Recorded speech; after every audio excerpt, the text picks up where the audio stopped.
We'll go ahead and get the meeting to order. I'd like to welcome everybody to the regular meeting of the Clark County Board of Education for August 2017. Let's have everyone stand and observe a moment of silence.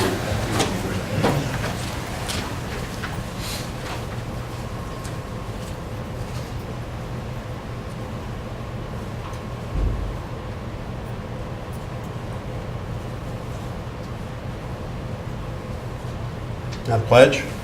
Pledge allegiance to the flag of the United States of America and to the republic for which it stands, one nation, under God, indivisible, with liberty and justice for all. All right. First item of business is adoption of the agenda. I'll make a comment before we start the agenda. I mentioned at the last meeting I was going to set times for things because today was the opening day for teachers and tomorrow is the opening day for students. I'd like us to be mindful of that, and I'd like us to try to be done by 8:30. So let's try to pace ourselves and try to get out of here at a reasonable time so everybody can go home and rest up and welcome students tomorrow. And you all have had a long day, I know that already. So have I. So, all right. To that end, on items 18 and 19, those two items, upon further reflection, I would like to table those right now, remove them from today's agenda, and hopefully we could tackle those along with perhaps a comprehensive look at other needs at a future work session. So I'd like to propose tabling those at this point in time. Is item 17 part of item 18? No, not really. Okay. 18 and 19, So the AEDs are not athletic equipment per se?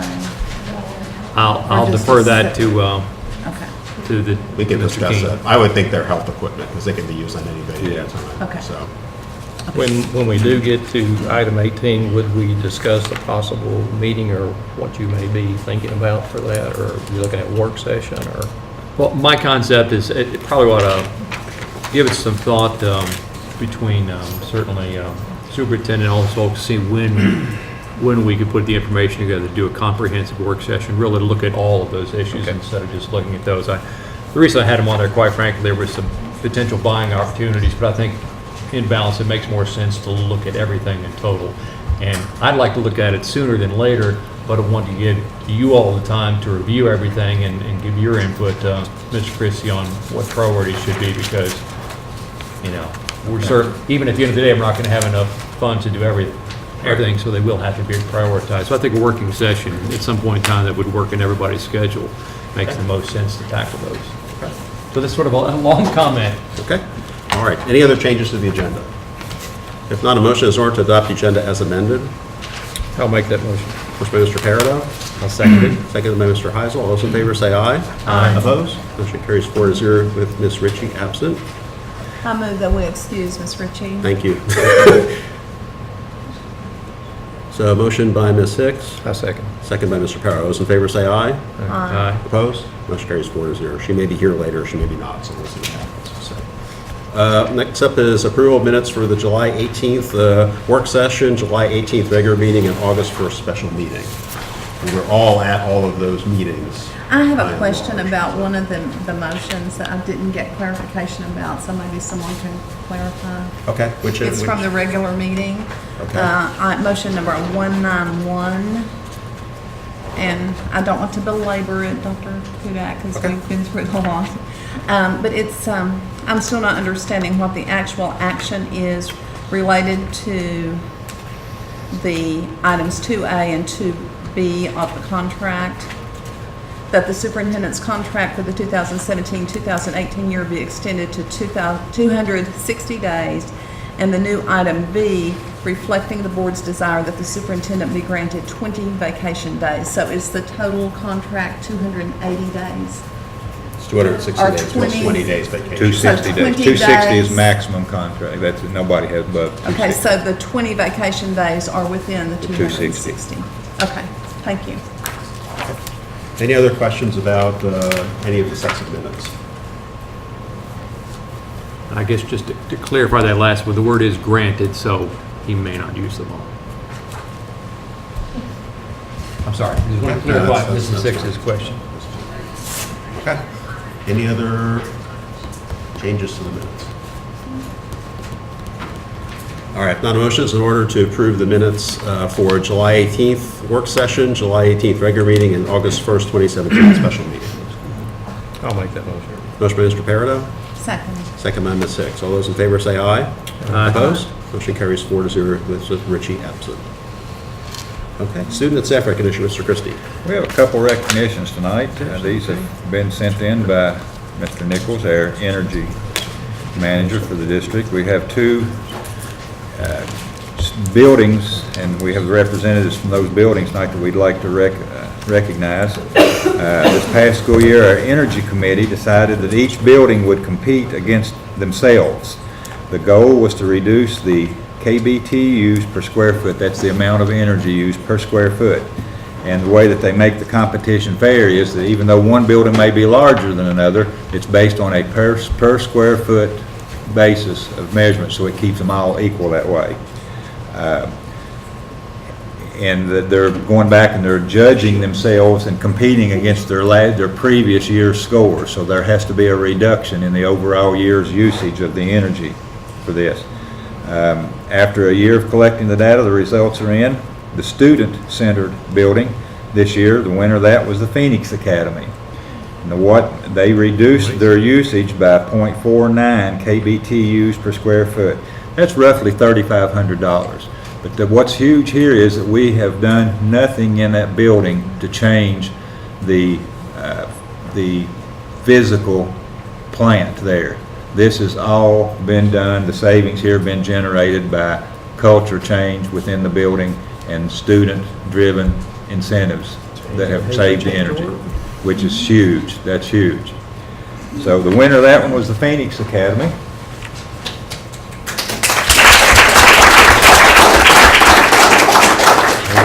And, oh, okay. All right. The other building of the student support building and administrative building was the bus garage. They reduced theirs by 1.25 kBTUs per square foot, which was a much larger, I don't have that exact amount, what that was. We did some things there. There was a cultural change in that building also, but in addition to that, we did purchase a used oil burner. So now as we change the oil in our buses, we save that and we use that for heating fuel. So that was a tremendous reduction in the bills there.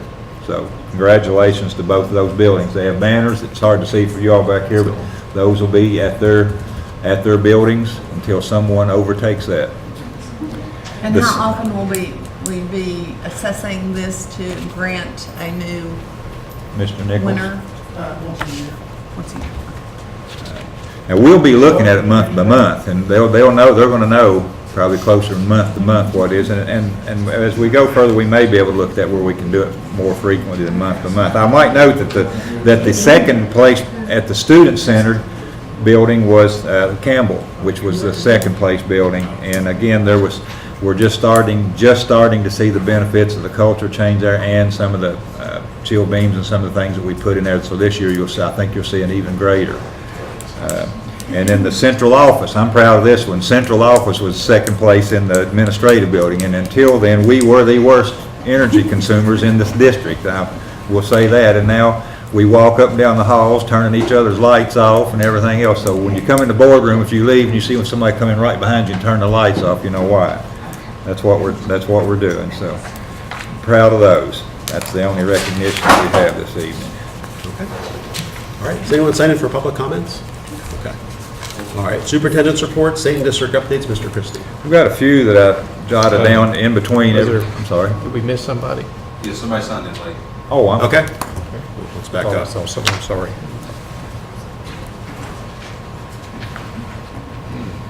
sorry about that.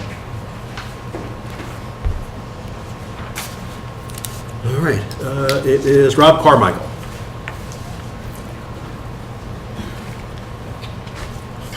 Thank you, first of all. I'm here for basically a concern of where the morning bus routes have been changed. Previously in the past, and this occurs throughout the county, I found out through friends. I live at 3532 Waits Mill in the north part of the county. It also affects the east part of the county and the south part of the county.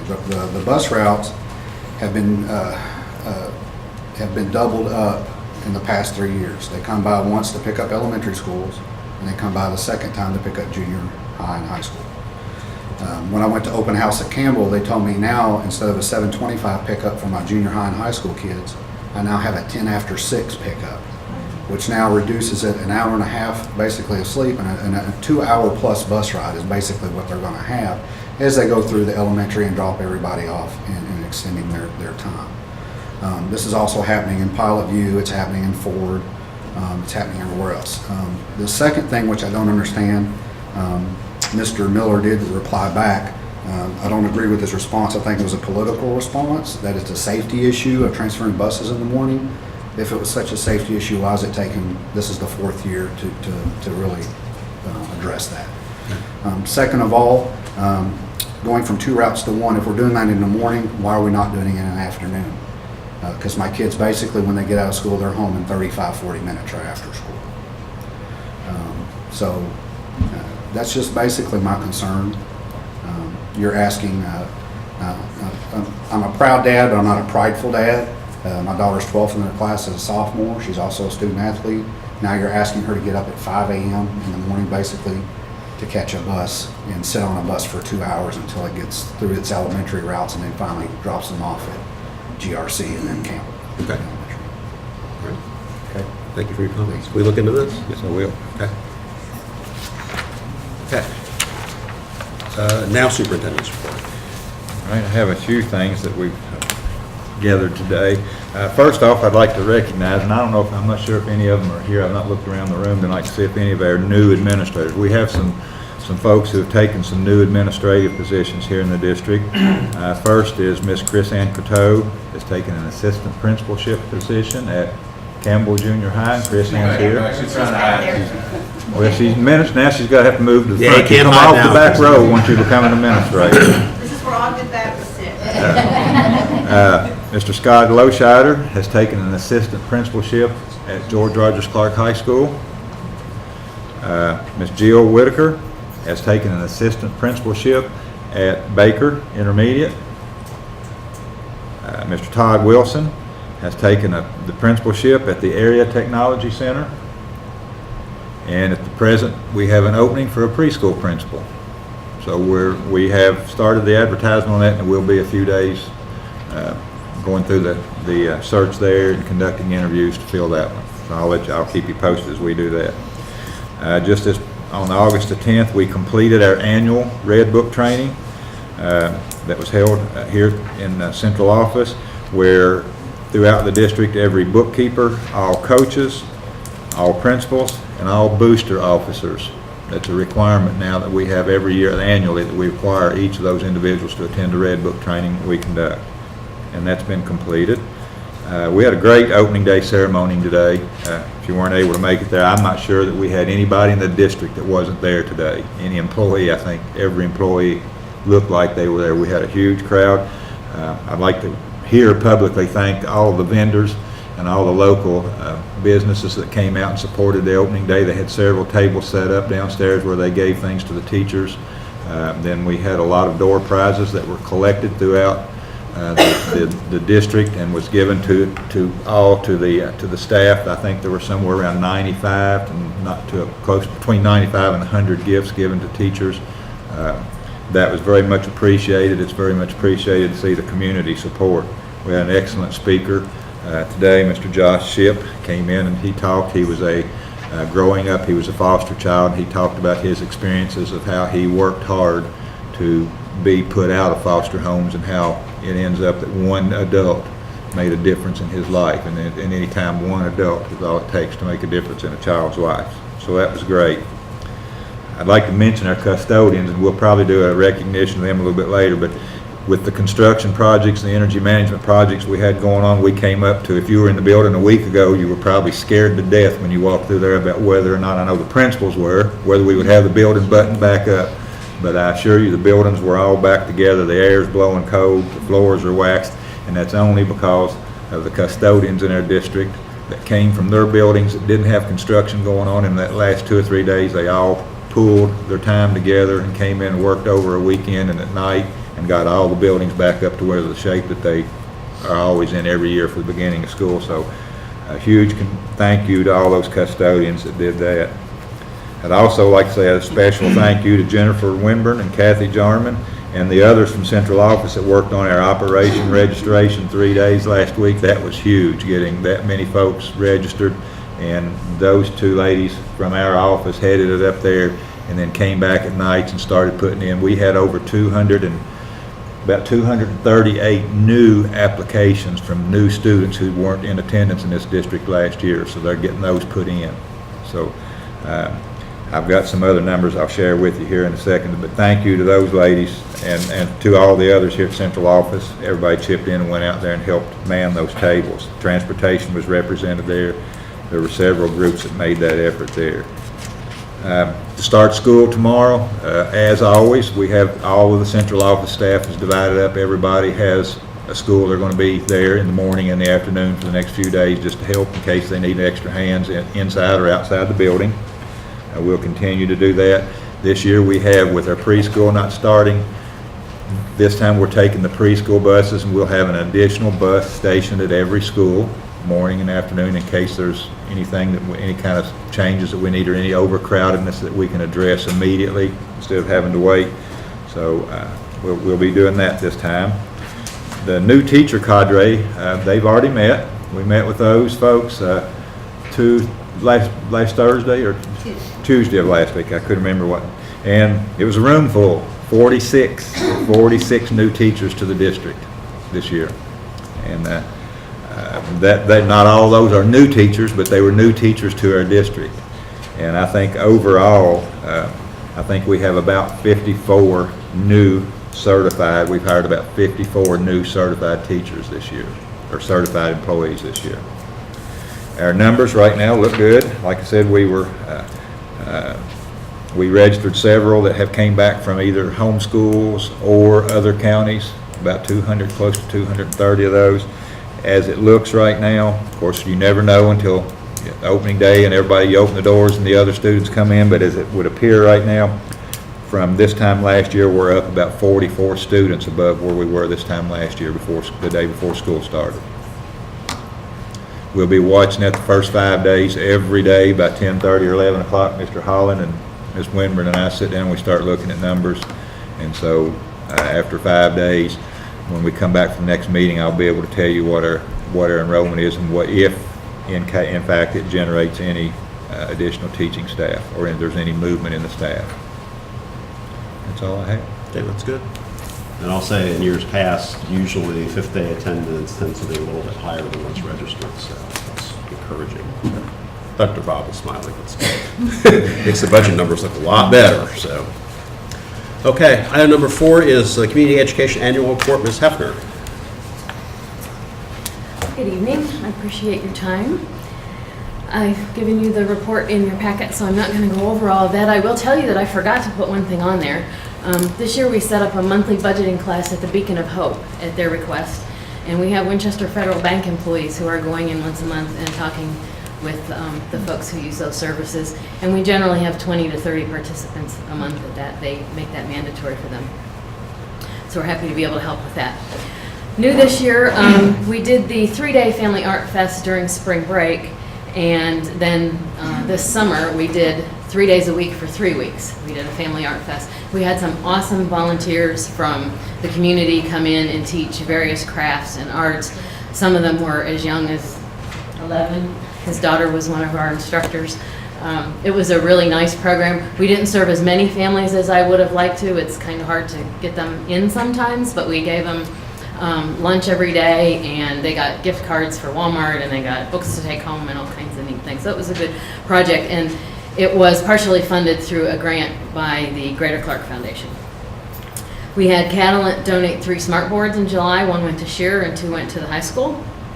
We offered a free 2-day self-defense class in July with Craig Cottle with Nature Reliance School as the instructor, and we did it in conjunction with Parks and Recreation. We raised $515 for the Bluegrass Rape Crisis Center. It's the first time that we've been involved in a fundraiser like that, so we were very pleased with the turnout. And we're having another one. It'll be in the catalog, which starts coming out in mailboxes tomorrow. The self-defense class will be October 12th. It will be for women ages 13 and up, and it's a fundraiser for community education. We know that our career fair will be at the high school on September the 29th. And I do have $5,000 for school to career projects this year, and we'll be sending that information out to the principals in 2 weeks. We also plan to extend it to civics projects, since that's something new that we're going to have to be doing. So if we have some principals, counselors, teachers who have some good ideas on some things students can do to get involved in learning civics with hands-on projects, we'll be able to provide some of that. And that's all I have for now. Does anybody have questions? Questions, Ms. Huffman? Okay, thank you. Thank you. Next up is item number 5, the annual Partners in Education update. Mr. Yates. Good evening, and thank you for also allowing me to have a few minutes to update you on Partners in Education for this past year. First, I want to thank all the principals for all their continued support. Every time I have a new idea, they've always been very supportive. We ended this school year with a total of 16 partners, adding People's Exchange Bank, Purdue Farms, Alltech, the Clark County Health Department, and Ligon & Platt. And I want to take a minute to brag on Ligon & Platt. We started a co-op program between the ATC and them. We had 3 seniors and 1 junior do co-op last year, and I'm happy to say that all 3 of the seniors accepted full-time employment upon graduation. And we're now talking to a couple other businesses. I got a meeting tomorrow with Mancy Metals trying to replicate this same program with them.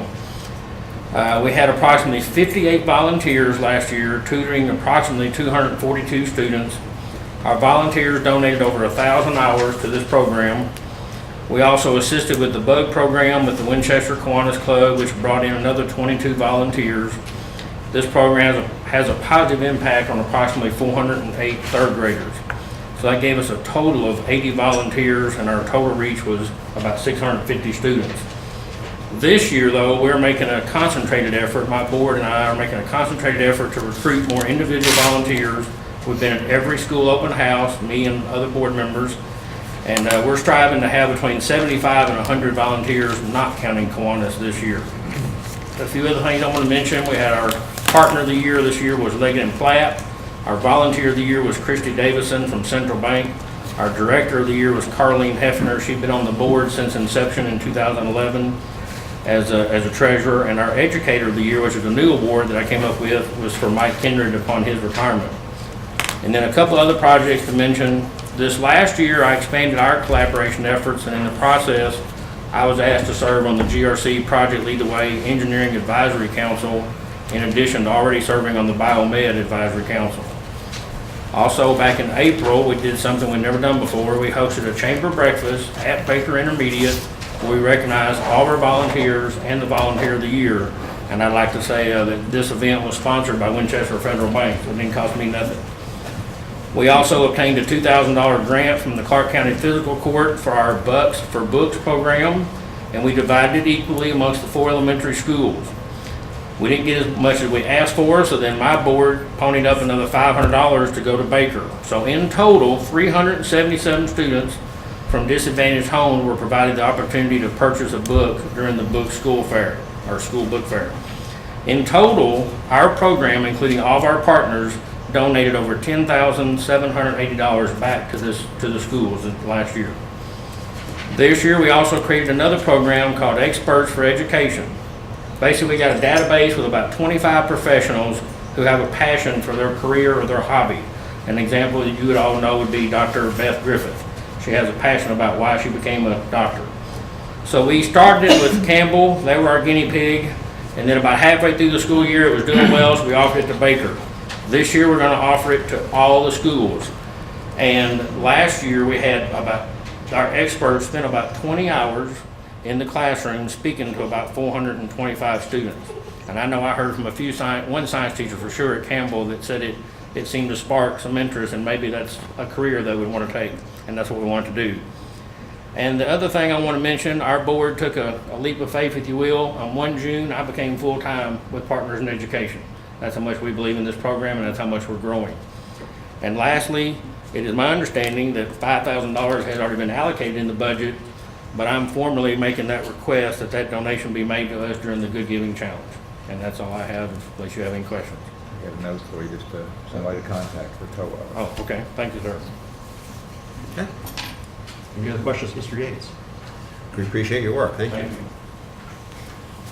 It's been interesting to see Partners in Education grow over the years. So I think when we started, there was maybe one partner per school for elementary, and 4 years ago when I started, we had 8 partners, and now we Right. have 16, and so I'm adding at least 3 more already this year. all right. Next up is the 2017 Summer Reading Camp update. Kathy Harmon.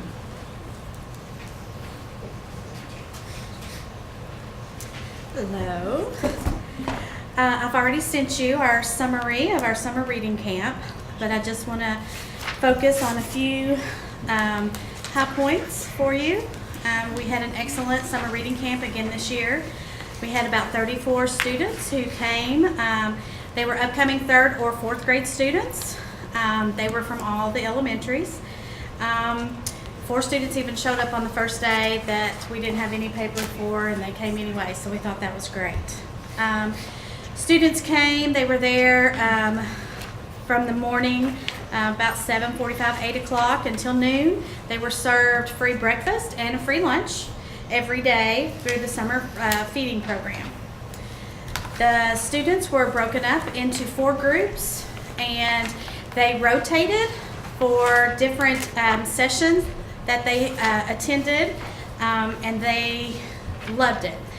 Number one, there were no behavior problems. Students went to their session. They were like 20-minute sessions, and then they would go to another teacher, and it ran seamlessly. There were absolutely no behavior problems at all.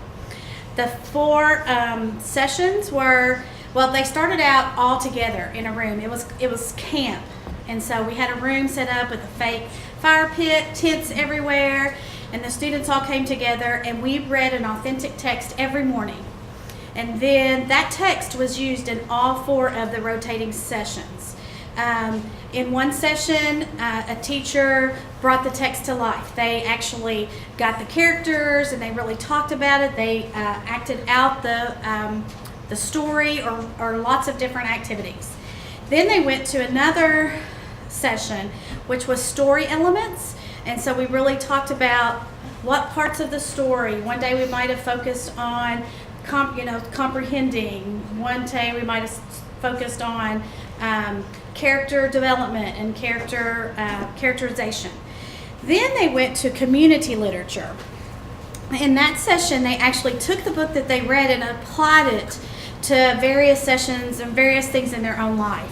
And so it was so exciting for them to see that a book can relate to me.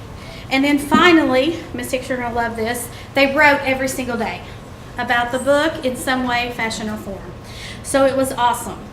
They ended the day, they went back to that campfire room, and they came together and talked about the story, what they had talked about that day.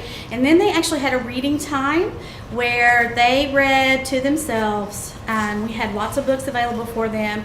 And so we talked about how do we focused on, reading, how long you spend on reading every day. And we tried to increase it every single day.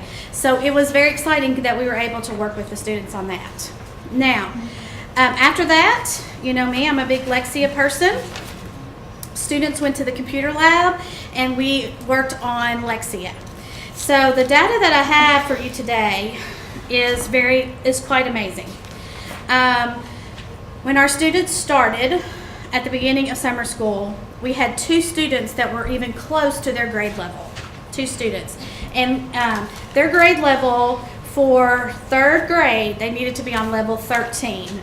We had students that were on level 4 all the way to 13. One of our students was actually on 13.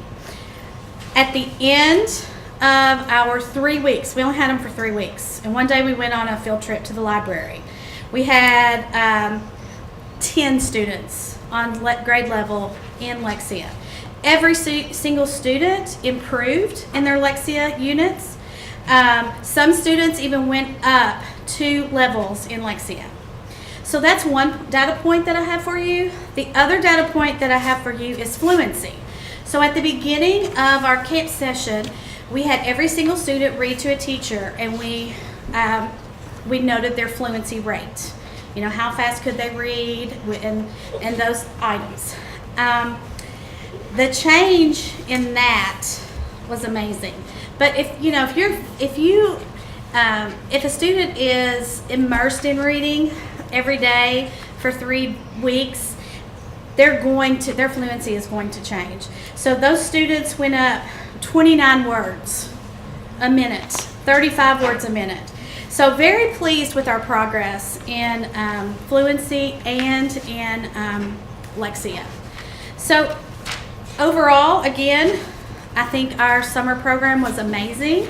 I would hope that maybe next year it could get even larger, and we could continue to do this program, because I think that we see great progress every time we do it. Okay. Does anybody have any questions for me? Okay. All right, thank you, Ms. Norman. Next up is the summer feeding reading program update. Ms. Lowry and Ms. Bush.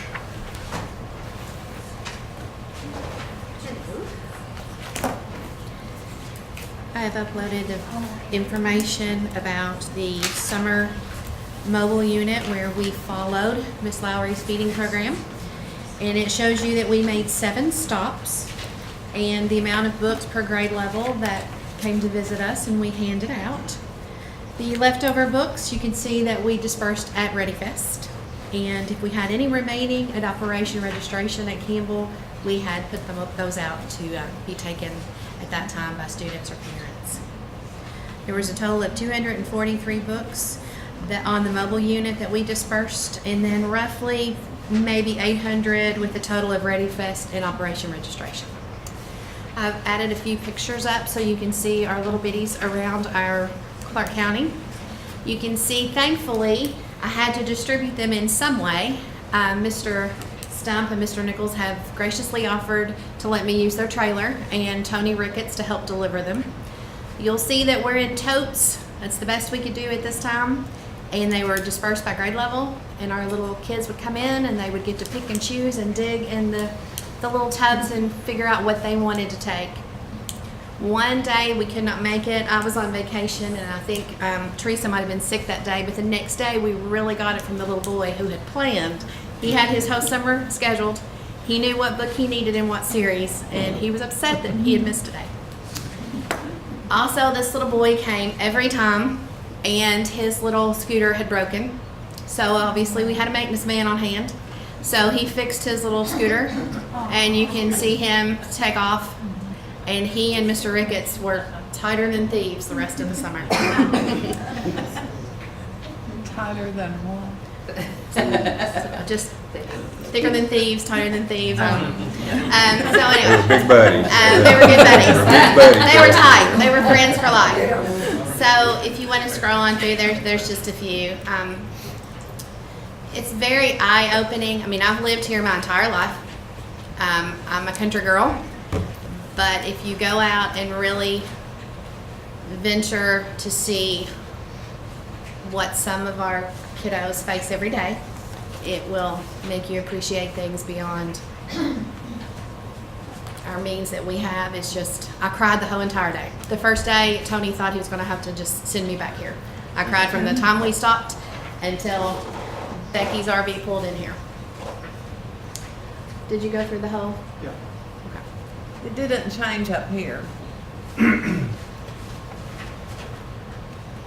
We'll try to do a little better next year than just an empty trailer. That was kind of an improv right at the very, when we started this. That was the best that we had at the time. But the kids seemed to love it because it was a brand new trailer, and they could go in, they could sit on the floor, it was clean. And the books were all arranged, like she said, by totes, by grade levels. They knew where to go, and they went right straight for those each time. The little boy that you see eating in the grass, Quick Shop Trailer Park has a little, they make a whole hour out of it with Becky and her mobile unit. And they would come and get that book first, and then they would sit and enjoy her food under the tree. And I would say there was 20 or so, don't you think, at that one spot, and they made it a little party of their own. Question, in the summer reading camp, they also took them out to the library and introduced them to the free reading program, free books program they have there.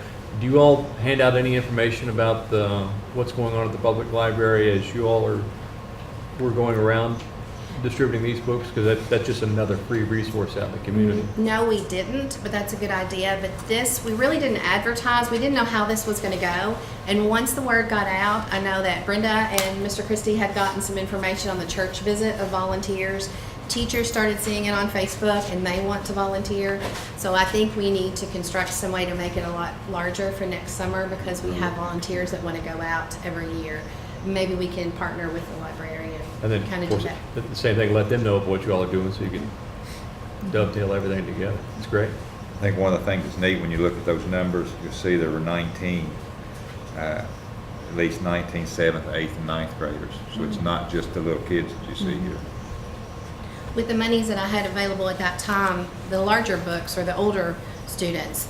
They're larger, they're thicker, they're hardback, and they're more expensive. So next year, that was one area I needed to target, was the older kiddos. She also came to the summer reading camp one day, and all of our students got to go through the trailer as well and pick out a book to take home. Okay, Do you have any questions or? all right, thank you. I'll just tell you a little bit about how summer feeding program went this summer. It was again a very successful year. The program started on May 30th and actually ran until August 11th, which was just this past Friday. That last week or so was mainly Phoenix Academy and band camp and some kids that were doing some stuff out at GRC. So we were able to feed those kids while they were out there doing their things. We had a total of 16 sites with 4 of those being served from the mobile RV. Again, this year we had 4 last year. We did change up the sites a little bit just based on participation from last year. As a total for the whole summer, we served 25,880 meals this summer. So we were very busy, obviously, throughout the summer. The mobile route served at Cherry Street, Tyler Banks, West Side Drive, and Yorktown. So those were the 4 stops this summer. And at those 4 stops, we served a total of 1,663 meals. And just to give you an idea, last year on the mobile route, it was $14.95. So it did go up almost a couple hundred just from the mobile route this summer. So we were real happy with that. The program operated and prepared meals out of Shear Elementary, GRC, and Campbell Junior High School this year. Any questions about anything? All right, Okay, thank you, ladies. thank you. All right, next up is item number 8, overview of advanced placement results. Mr. Bowman.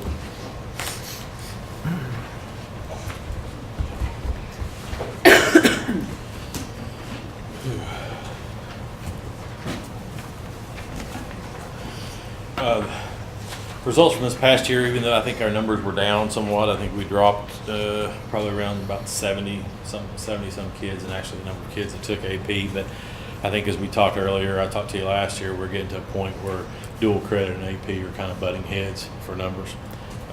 There are some really bright points on there. I think biology, if you look at biology, it was up to 71% pass rate. I think that's the highest we've ever had. It's been consecutive every year. And of course, if you look at calculus, still phenomenal, 100% pass rate. A, B, BC. Computer science had a 100% pass rate. English lit, which was I thought was rather impressive, even though there wasn't a large number of kids, but 88% of those kids that passed English lit is probably the highest ever that we've had, percentage-wise. Looking down, Physics C was the first year class that was taught. It was the first year it was taught. That was Mr. Parks' class again, so that was pretty phenomenal for the first year. And government wasn't bad at 82%. Point out a couple things. Stats on here, I think, is that 53% stats actually has moved to dual credit. We're not longer offering dual AP stats, but we're doing dual credit through Moorhead this year. U.S. history has moved to completely dual credit. It's opposite of stats through Moorhead. And Physics 1, is no longer offered. Those kids have all been moved into Physics C. So.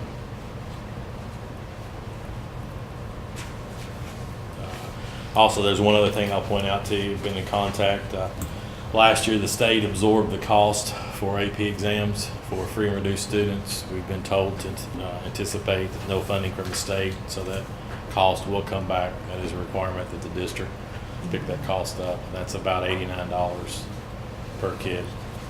So as of right now, the state's not going to. Federal government cut the money last year for that. It was a line item in the budget and was eliminated. Dr. Pruitt picked it up, and then I think we've been told this year to expect no money from the state, so that will come back to the district to pick up. So this $89 will be the same cost for every student who takes the test, is that Yes. correct? Correct. So 89 times 357? Probably, no, I wouldn't say that many. Probably 200 at least, probably. Okay. Somewhere thereabouts. I'm assuming that's not currently in the budget, is it? No.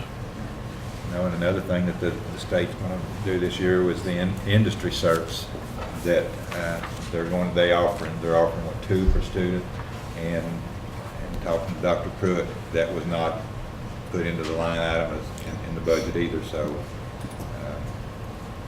that's another thing that all the students would be, the VOTEC students would be offered 2 industry cert tests. That right now, there's no funding for that kind of mistake. I think it was sometime last year when I stood up here and we talked about presented, and we did a dual, you guys voted to approve a dual credit expansion for around, I think it's about $20,000. We didn't tap into that money. It wasn't utilized. We were able to cover it through the KIA scholarships, which over the course of the summer have changed. They're no longer offering 3 free classes due to money shortfall, so that's down to 2. So that was some funding we'll probably need to try to go back and get a hold of, because what we've done is push most of our juniors into taking, rotating between stats and dual credit history, so they will exhaust their scholarships their junior year. But again, that's a state change. So. Okay. Any questions for Mr. Bowler? Okay. And next is ACT results. A little disappointing, I thought. I mean, we put a lot of emphasis last year, but I think, and I'll accept responsibility for not breaking the 20 barrier, even though we came back in at tied the same results as the year before at 19.9. We didn't drop. We really pushed hard, spent the majority of our time probably on trying to get the CCR numbers up to where that we got them to, and probably didn't monitor this as effectively as we should. Still yet, most everything is consistent. The only drop was a little bit of a drop in English, but it was offset by a gain in the science composites, and we still ended up at right at 19.9. So it wasn't what we wanted, but we'll take it. We may take it. What's your plans for this year? Well, we've moved to a junior seminar to where we're going to try to really focus on more in-depth skills. We've got a meeting with a company called Torch Prep that comes in that does. It's been really, from what I can tell, in the counties they've worked in, has been really successful, even though it is somewhat expensive. They pretty much can guarantee kids will jump their composites a couple points. So we're looking at that. We've got a meeting in 2 weeks with them. We're also looking at doing where we tested the PSAT in the 9th and 10th grade last year. We're eligible to get a lot of support from College Board, which ties into dual credit. But through them, we have our kids have access to Kaplan, free access to Kaplan. And from the way the lady has explained it to me, they will take their results from the PSAT and it builds their own. They link that with Kaplan, and it creates their own intervention type plan based on their individual scores. So we're actually looking to do that, try to implement that. So that's going to be pretty much the focus, because everything else is in limbo for the year. So. Okay. Other comments or discussion? Okay. Thank you, Mr. Brolin. All right, item number 10 is consider approval of the required civics test for the 2017-18 school year, Wisconsinite. Everybody has to take the civics test. I was going to say, is it true that the board has to No, take you the all, civics test? everybody else around the You table do. here, we all have to take Tonight. the civics test tonight. After the meeting. The lowest score gets the board chair, actually. What do you think? Sounds like a good idea. I'm just before you tonight, I attached the the unofficial copy, but it has been signed. And it doesn't go into effect into the following school year, but we're trying to be a little proactive. And we developed the civics test. I do have a copy that I can let you I'm not going to give you a copy, but I'll let you kind of peruse while I'm. Actually, if you just want to give us course content, I'd be fine with that. Okay. Some of that's in the handout, so. Yes, and you know, it was derived from the naturalization test. And so I tried to keep it very much with the same language as the test. I did not alter it unless it was Kentucky applied, and of course we wrote those questions, but we kept it pretty simple. It's a multiple choice test, and it's 100 questions, just like the law is written. And we will give it to this year's juniors. The big thing is tracking it, and in my mind, it would be nice if we had a tab in IC so that it would say whether they have a pass rate of 80% or higher. And we'll work on that this year because that's something that the district is responsible for housing, is the tracking of the assessment. And then I did the high school civics teachers vetted it. They looked at it. So we kind of shared it out a little bit. Any questions? We'll probably go ahead and administer it to this year's freshmen. So that way it'll give us a baseline. Next year's seniors, this year's current juniors will have to pass the test in order to get a general diploma. So when next year, what time of year will you first start giving the test? Well, we're going to give it this year. If you approve it tonight. Okay, I'm for next year. confused. We're going to administer it to ninth graders this year. And juniors this year. Okay, because I was afraid the juniors were taking it to seniors. No. Okay, We'll start as soon as you So ninth and approve 11th this year. And a student, I would assume, only has to pass it once in 4 years? Yes, Okay, once so you if I- pass it, if I it's pass just it like the your freshman, driver's I'm good. test. You don't have to retake it. So then the next year's senior, what time of year we all start offering the test? I'm not sure, Mr. Baldwin. We're going to do this year we plan to implement it at the end of the year for the 9th and the 11th, and then next year we'll do the 9th and 11th. That way, we won't have to administer it anymore after the 9th grade unless the kid fails. We'll have everybody caught up in sequence. But the law says that students that graduate next school year, seniors, must have it prior to graduation. Prior to So that's graduation. why we chose 9th and 11th. Does anyone want to see the test? Or are we okay passing this unknown content? Content is exactly the same as what's on the U.S. immigration test. So. Any questions? Questions or comments or discussion? All right, if none, motion is in order to consider approving the required civic test for the 2017-2018 school year as presented. I move that we approve the required civics test for the 2017-2018 school year as presented. Motion by Ms. Hicks, Second. second by Ms. Ritchie. All those in favor say aye. Aye. Opposed? Motion carries 5-0. Okay, next up is item number 11, consider approval of 2017 Good Giving Challenge allocation in the amount of $5,000. Mr. Yates. Do I need to say something else?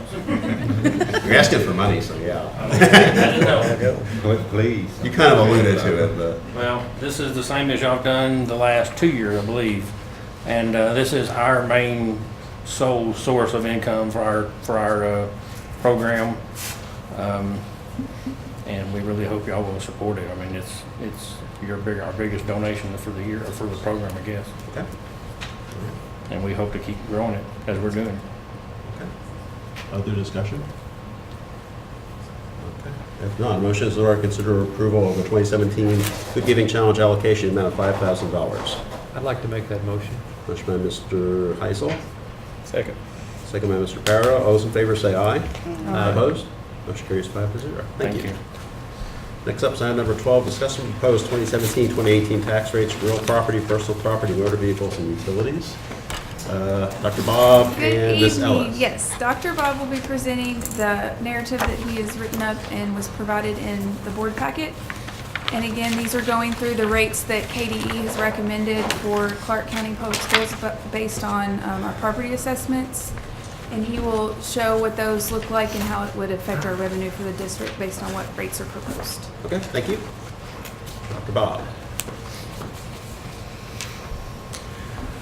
Thank you. It's always a pleasure, truly a pleasure to be here and trying to keep in the spirit of the command from the chairperson. I'll try to be as brief as possible so that we're able to move along.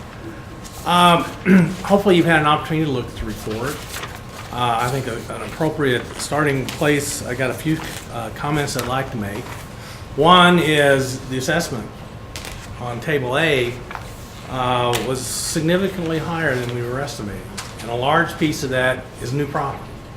If you look at the previous 3 years, there really was nothing in those 3 and even 1 year prior that would have indicated or to expect $20 million of new property coming on the tax rolls. And conversations with the PBA didn't particularly indicate there would be anything unusual in that category. So that's a plus. I mean, the bottom line is the higher the higher the property assessment in the district, then the greater the opportunity to generate additional local revenue. Now, basically, some other points I would make is I think we talked through the draft budget stage, the tentative budget stage, and we expected a pretty significant drop in average daily attendance numbers for funding purposes. The good news is that actually the end of the year average daily attendance beat the estimate we were using by about, I think I want to say about 14 to 15 students. But the net result then is that the funding stream for State Seek will involve about 40 fewer students in average daily attendance for fiscal year 2018 than was used in fiscal year 2017. Okay? Just so you'll kind of know that that's what we're going to see a drop. We've estimated a drop in both the draft budget and the tentative budget, and with all these final numbers coming together, it definitely is going to happen. Now, I would offer that at this point, I can point to, we have appendix, on the appendix page, let's just go to page 8 and look at appendix A, and as we have done for quite some time, laid out several scenarios. The report, I'll be happy to answer any question that you have concerning any table or any aspect of it, but I'm assuming that don't make the assumption you've read through it, and if you have questions, you'll ask. But Appendix A kind of lays out some different examples. For example, you will find here that if we use, there are 3 columns here in this table, which you'll see the first panel 1 is if the board chose to put in place the compensating rate, including the exonerations, that rate would be 61.6 cents per $100 of value for both real estate and personal property. And column A then gives you basically the amount that was raised in fiscal year 2017, provides a collection rate. Column B gives a projected stream of revenue if you collected 100%. And then column C uses a rolling historical average of 98.18%, and you can see that is a little lower than 100%. I always suggest to you that you're not going to collect 100%. It rarely happens. That's why you have every year when you're looking, every month when you look at monthly reports, you'll see delinquent tax collections. That's what that is. That's from tax revenue that wasn't collected at the appropriate time and comes in during the remainder of the year. Panel 2 looks at a rate of 62.8 cents. That's kind of a midpoint between the 4% increase rate and the compensating rate. And then panel 3 you can see is the 4% increase rate, what it would generate. Panel 4 is a subsection 1 rate of 62.5. And then panel 5 is if you chose to use the same rate for 17-18, that you put in place for 16, 17, and what it would raise. So, with that said, what are your questions? Can you review the recall requirements? What rates we pass at required hearings? What rates are? Anything above the 4% increase rate, plus the exonerations, which is a rate of 64.0 cents, would be subject to recall provisions. And what the recall provisions are basically, as simple as I can make it, the board makes a decision, advertisers are going to assess it, and the community has 45 days to produce a certified petition. It's certified by I think it's the county clerk, of residents that want to put the item on the ballot. That's what the recall provision is all about. But anything from 64 cents, that's your top. But anything down below that is the board's decision. You are required to have a hearing for any tax rate that would be above the compensating rate. So this case, anything above that the board wanted to entertain from 61.6 cents, anything above that to a maximum of 64 cents would require publishing and actually holding a hearing. Now that's all that's required. But if you go above that 64 cents, then it would be subject to a recall petition. Okay? Questions on that? Everybody? We all clear on that? All right. So to clarify that last part, even though you're painting with a broad brush, the real and the personal rate on the compensating, those are actually slightly different. If I recall reading the materials correctly, that there were 61.6 on the compensating for real and 62.5 on personal. Yes, sometimes you'll have a rate if you're correct, Mr. Heisel. If we look at the materials that the department provided, sometimes you will have a slightly different rate, and you are correct. The compensating rate for real estate is 61.3. If you add 0.310, so for exonerations, that one would be 61.6. And on personal property, actually the top at 62.5. Okay? A follow-up question is in terms of wording, this is kind of getting ahead of ourselves, but when we get around to proposing what the rate might be, can we simply describe it as one number, or do we have to break it out into the exonerations, or can we simply say it's one number which includes the exonerations? You can What's include the phrasing for that? I would suggest include the exonerations and specify that it includes the exonerations. So, for example, on the compensating, the statement might be that we would propose to do, again, this is just an example, Sure. 61.6 cents, which includes exonerations, and that would be a precise way of describing it. Yes, sir. Okay, because I want to make sure we don't chase our tail on the No. 0.3 on that. The exonerations are there, and it's the board's option to put it in place. My preference is just put it all out there. In other words, with those exonerations, that is the top rate that the board on its own accord can put in place. It's like, if you're gonna, I just look at it from this perspective. If the board's gonna put a tax increase in place, you're gonna get potentially dinged for it by some folks in the community. If you don't put the exonerations on it and they get their tax bill, they're gonna come back and ask, why is my tax bill higher than what the board adopted? So I just encourage boards to put it all out there and put in the phrase with including exonerations, so everyone knows, and we can trace it back and we can show them on this document from the Department of Education that the board has the authority to do that. And then that's your maximum, and then it's down to kind of wherever you want to go below that point, that the board has discretion in setting tax rates. So, I mean, to your point, that's a very clear, concise way to do it. Okay. Other questions for Dr. Bob? All right, how about discussion? Well, how much time do we want to take? Up to you, we got an hour. We're on the right. This is an important topic, so I'm fine discussing this in detail, but like I said, please be aware of people's time that we have school past tomorrow, so pay attention. I've probably got about 5 minutes worth. That's fine. What is your all's preference? You all want me to ramble on first? You all want to go on, or what do you all think? Let me say no. You can, and you can have a vote and discussion now. What was that compensating rate again? Oh, I'm just kidding.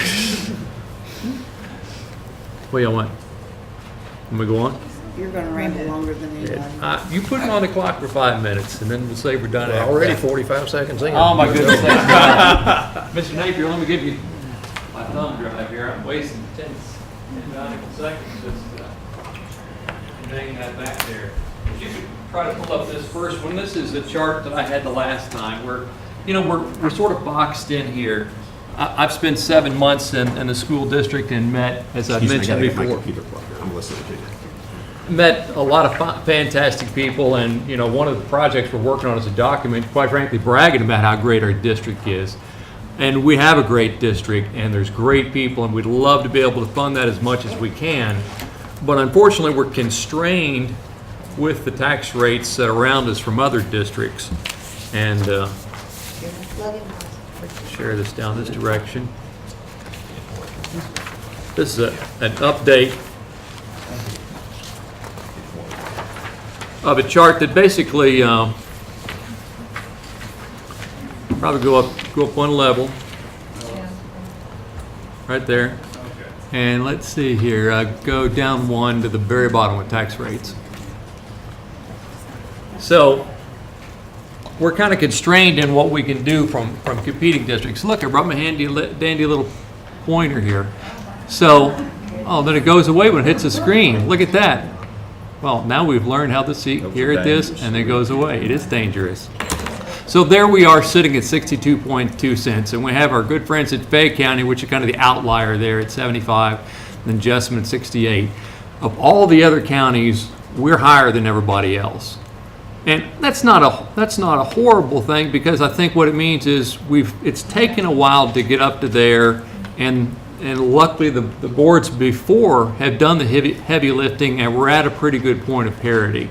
But it limits us in how much further we can go up and still be competitive with people that are thinking about moving into the area or might be thinking about moving out in terms of the range that we can go. So that's one of the constraining factors we have there. And of course, it's a balancing act.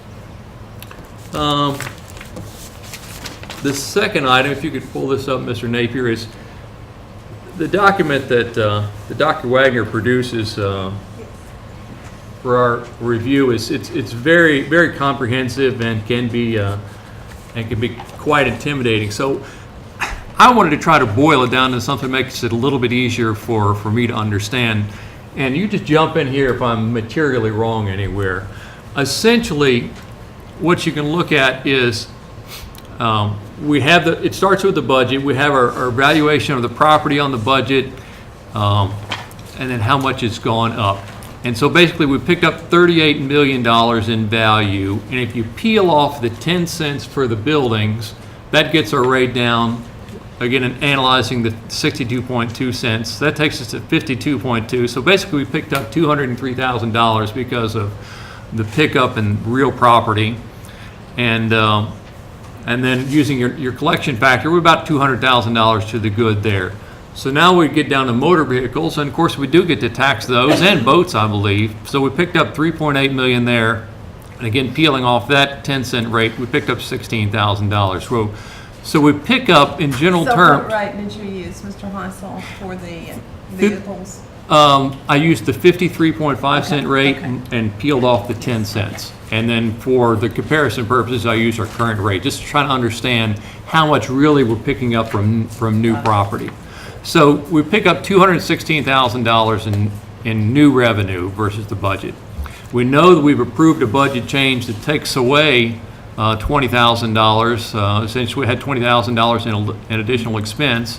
And you didn't go into it in much detail, but through the magic of the SEEK formula, where we get our allocation from the state, because we had a decrease in head count, And as perversely as it is, because we had an increase in the assessment in our community, they take SEEK dollars away. They say, well, dadgummit, you don't need as much. Say, thanks a lot, guys. So that's $106,000 they're taking away. So in round numbers, at the end of the day, after boiling through all of this, if we left the tax rate the same, the net impact would only be $90,000, which is useful. It's good to have the extra $90,000 there, but certainly because of the complexity of formula, what looks like is we're going to pick up $216,000 because we have primarily the SEEK takeaway. We don't get nearly that increase of what comes back to us because the state offsets it. So I wanted to try to just boil down, really from my own understanding, make sure I've got it correctly, what the broad strokes of what happens behind these 16 pages. I think pretty close. Using pretty much the same rationale, I came to a result of about $49,000. So, on a $40 million budget, I don't think we'll quibble too much over a difference. But it's very close. And your numbers, I think your numbers are accurate, Mr. Heisel. And so what you have to decide is the only caveat I'd throw in is the $106,000 decrease in your SEEK is from the tentative budget to where we're going to be now. Now, one of the items earlier I mentioned you're going to lose with 40 fewer students in the higher assessment rate. What that's going to mean in terms of comparing fiscal year 2017 SEEK to fiscal year 2018 SEEK is you're going to lose a little over $400,000 in state support. But the current tax rate would give you still a positive balance, offsetting both of those SEEK reductions. And so from that point, yes, ma'am. I'm not clear on the SEEK decrease on yours thought. Does it include only the penalty, shall we say, for the higher assessment, or does it also include the reduced attendance? Both. Okay. Both. And again, my comparison is the starting point is the budget, the tentative budget that we approved in May. We start with the assumption is that is correct, and then we go from there. And so when you're talking about the 400,000, that's a pretty large number, but it was already built in. The majority of it was already built in. Correct. But this rate, using the same rate, you still have some positive gain, which is because a big, probably about 29,000 of the 89,000 is going to go over to your building fund, because as your assessment goes up, when you multiply that times 10 cents, which then is your contribution, it's going to go up too. But, Mr. Heisel was very kind to share all his information prior to. We've been last couple of days, but you still come out to a positive. And if it's of interest to you, you're basically going to have very close to the same amount of revenue for 18 that you had in 17. Total general fund revenue, which is, I'm sure that's of some interest to you. And so from there, you basically, as a board, you got to decide what you want to do. The compensating rate, if you were to choose to look at the compensating rate, then it will definitely be fewer dollars available to you in total revenue in 18 than you had available to you in 17. And then you can look at it in increments. I know I'm asked Mr. Christie a question. The document we looked at in what 1% increments, did that get shared with the board? No? Okay. But you can parse it out in 1% increments between the compensating rate, if you like, all the way to the 4% increase rate, and look at what that would do too. But it's basically a board decision. What we've laid out, and I think it was myself and Mr. Heisel, is here are your options, and here's what they would generate or not generate, and where do you want to go? Excuse me? Why don't we have that? Mainly because I guess I failed to ask that it be distributed, Ms. Hicks. So, Mr. Napier, that's all I had on that. I apologize. Yes, sir. No, I was just saying that's all I had on that slide. So, it's And what the board has to do is the one comment I have for you is, and I stated it earlier, is anything above that compensating rate, you'll have to advertise for a hearing and hold a hearing. Now, you're not compelled, and if someone were to ask me, Dr. Wagner, what's your recommendation in holding a hearing? Well, I would always suggest you give yourselves as much flexibility as possible, and you advertise that you're looking, however you wish to word it, the highest rate the board could set, because then you can discuss anything. If you limit yourself to a rate lower than that, then that's your top. Does that make sense? For example, if you were interested in putting in place the current rate of 62.2 cents and you advertise that, then anything above that is not discussable. The board then looks at anything at 62.2 and below. Does that make sense? It's important for you to understand that concept.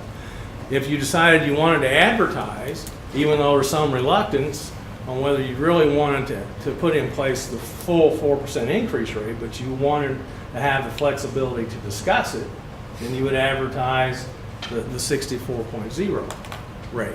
And that's a board decision of what you wish to do and how you wish to do it. So the only caveat I've got is if you're going to look at anything above those compensating rates, and to Mr. Heisel's point, there is a little difference between what the real estate rate would be and the personal property rate would be. Anything above that will require a hearing for you to seek public input and then make a decision. And just because you advertise a rate does not put you in the position that you absolutely have to assess that rate. You can do something lower than that advertised rate. You just can't do anything above that rate. Okay? Just want to make sure we're all real clear on that so we don't stumble. So I think some additional thoughts I had is, so we looked at that $90,000, and I ran on a platform of trying to bring fair taxes to the table. So my first thought is, well, should we tweak that rate down below 62.2 to make it a push even? And I think, and we could do that and trim a little bit from it. But I know also another one of the factors out there is, again, the SEEK formula, the transportation dollars in the spring always seems to, they take a little bit of money away from us. So we're probably going to want to reserve a little funding for that, even though it's not in the budget right now.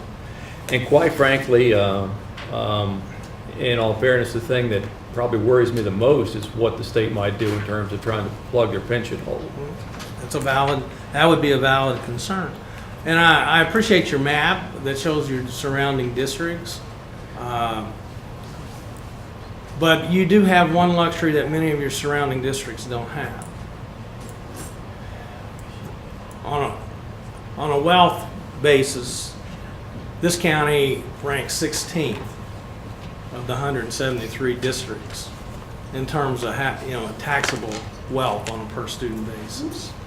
In terms of the taxing effort, you rank 95th. I think you make a good point when you say that. When I look at, not to interrupt you, but to look at where we sit, basically when I look at the map, like what Mr. Heisel has, that's the poverty line. When we start going east, your poverty rates keep going up. We're here competing on the other side now. We did not include on this the people that sit on the other side, the Woodford counties, the Franklin counties, the Shelby counties. And to me, those are people that we compete with on teacher levels much more than here. And I think, from my point of view, our board's decision is, do we want to keep going east, or do we want to go west and try to keep up with the people there? We've missed good opportunities to get higher salaries for our teachers this year when people on the west gave higher salaries. And I'm like you, I feel like just to be able to discuss it, even though we're not deciding anything tonight, to be able to discuss it thoroughly with each other, superintendent or anybody else, we need to go for that 64%. But at the same time, let's keep in mind, because I think Mr. Heisel does have a valid point, trying to be balanced, is that you do compete. And you're competing for residents. Mr. Christie told me that the enrollment's projected to be about 45 students higher than this time, where we were at this time last year. I hope it's 100 students higher. Because Dr. Kudak's very correct. If you have a substantial increase in student enrollment and you can maintain that, and maintain an excellent average daily attendance through the first 2 months of this school year, then you will get a bump in your what they call second month growth factor. And you will receive additional state funding for that effort.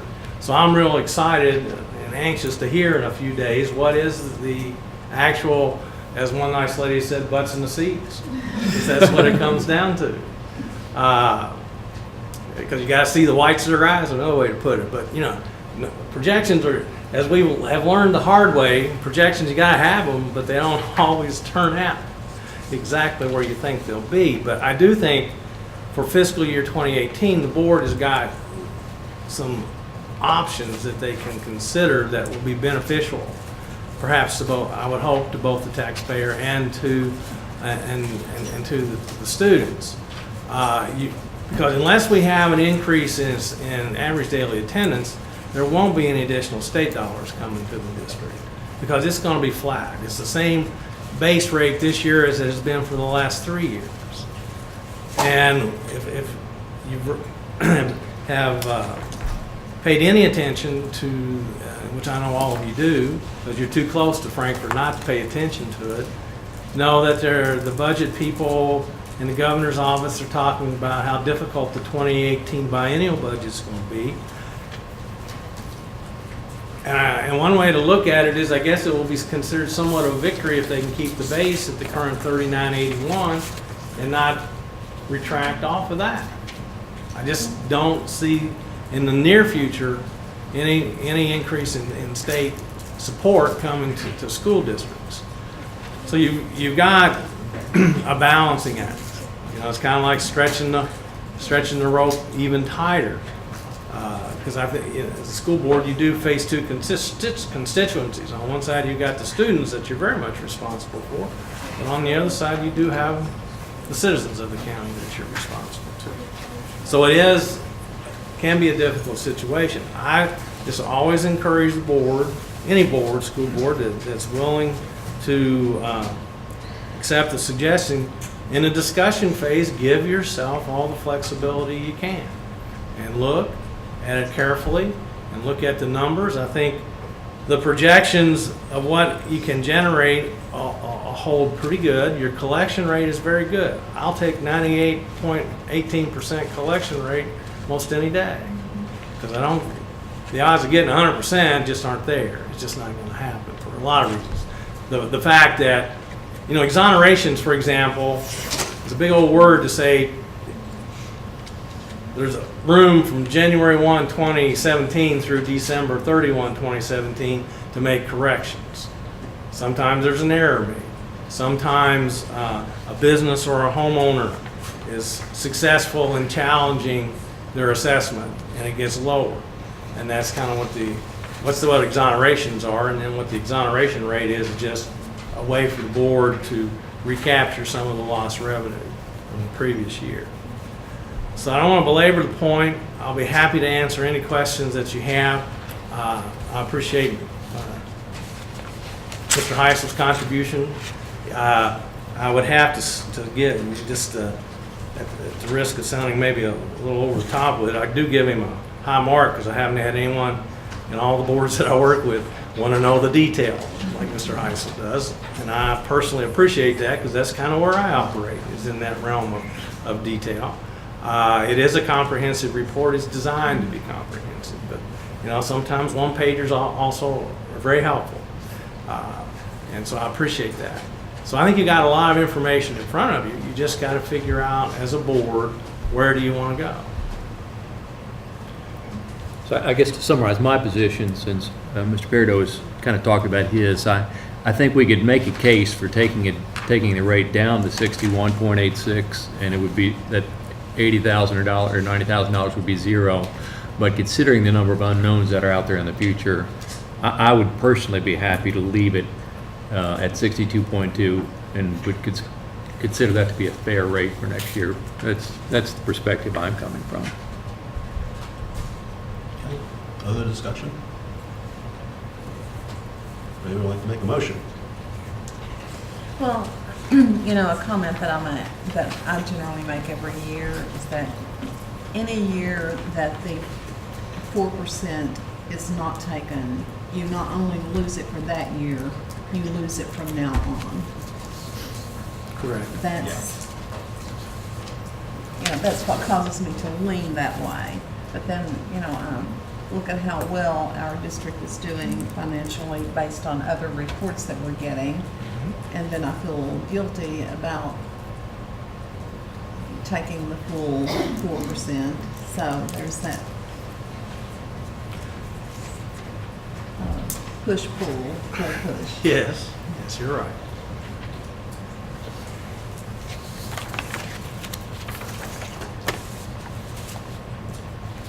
Okay. Other discussion?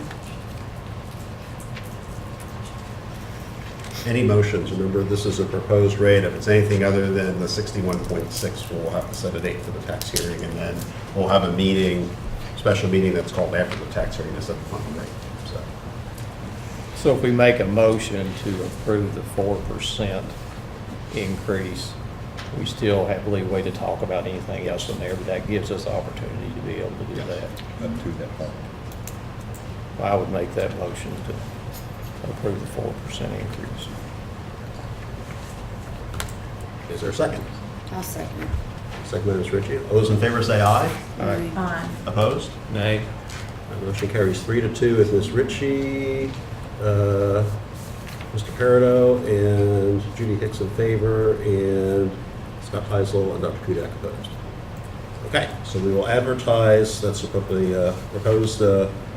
proposed tax rates will reflect the 4% increase.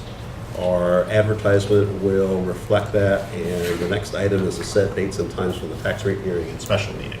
This all has to be done by September 9th. Go ahead. Should our motion include, you know, not just the 4%, should it state, as was in the suggested motion, those other rates for personal property, for motor vehicles, for utilities even? Utilities weren't listed, but in the suggested one, it was real estate 64, personal property 64, motor vehicles 53.5. Or does the 4% take care of everything? The rate, I mean, what you have to advertise for only pertains to real the estate. property tax, the real estate. And so we'll use the suggested. Use that motion for the actual. When we do the actual, Yeah, right. accepting the rate after we affirm input and Correct. whatever. Okay. So what I hear the board suggesting is that permission to advertise the 64.0 cents. Yes, that is correct. For real estate and personal property. And then you have to set a hearing date. And you're right, it has to be done before September 9th. Okay. So to clarify, this is sort of the first stage in a process, which by a majority vote, we're now proposing an official rate. Correct. And we'll advertise for that, and then there'll be an official hearing to receive comments. That's my hearing, and then there'll be a special meeting immediately following that tax hearing to actually set the rate. And then we'll set the final rate. Right. Is that acceptable? Yes. All right, dates and times for that meeting. Now, it has to be advertised for a certain period of time, and it's got to be done by September 9th, so. Whatever you decide tonight, we'll start on the advertisement, and we'll get it in tomorrow, Wednesday, we'll get it in probably Thursday. And then we would advertise again the following Thursday, that's a 7-day part. And then you can set the meeting. The following Thursday, 7 days after that. Pull the calendar out, see what days. That's August 31st. Okay. We just have to have the hearing, your final vote, and set the rate so that we can get it sent back to KDE by September 9th. Or we go to the compensating rate by default. Okay. 31st good for everybody? Is that a Thursday? Yes, it is. So the hearing date, the hearing date and the special meeting is for the 31st 31st. Yes. Not hearing any objections. That works for me. Okay, so 31st, so the tax hearing, let's say, will be from, do we say 6 o'clock and the special meeting to follow? Is that permissible, or do we have to set times? No, I think that's permissible. Okay, You said your hearing time. so hearing time 6 PM and then special meeting to follow. I'll allow, if there's not any speakers, I'll allow a certain period of time. I'd say this, in the advertising special meeting would start before 6:30. So, And we'll take care of the ads. We'll get an ad in the paper by the ad Thursday, and then on Thursday for this week and Thursday next week. okay. All right, so that works. Okay, thank you, Dr. Bob. Next up is item number 14, consider review of FY 2017 newspaper report. Ms. Ellis.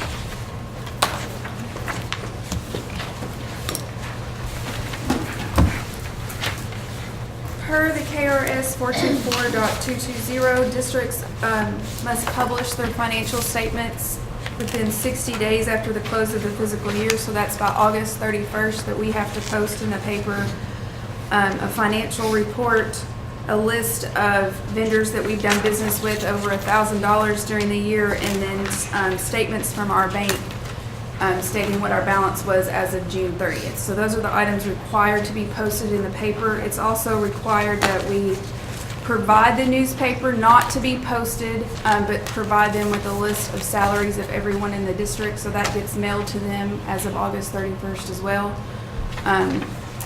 And so I just wanted to review how this report comes about, because it can be a little bit conflicting in information that you get monthly and seeing the different funds, and when it's reported to the paper, that is all lumped together as one summary report.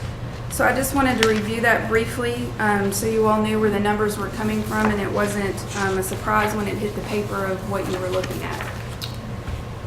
So this is what will actually be posted in the paper, and again, this is a summary of every single fund the district has, which we have Fund 1 we call the general fund that we look at and talk about in most meetings.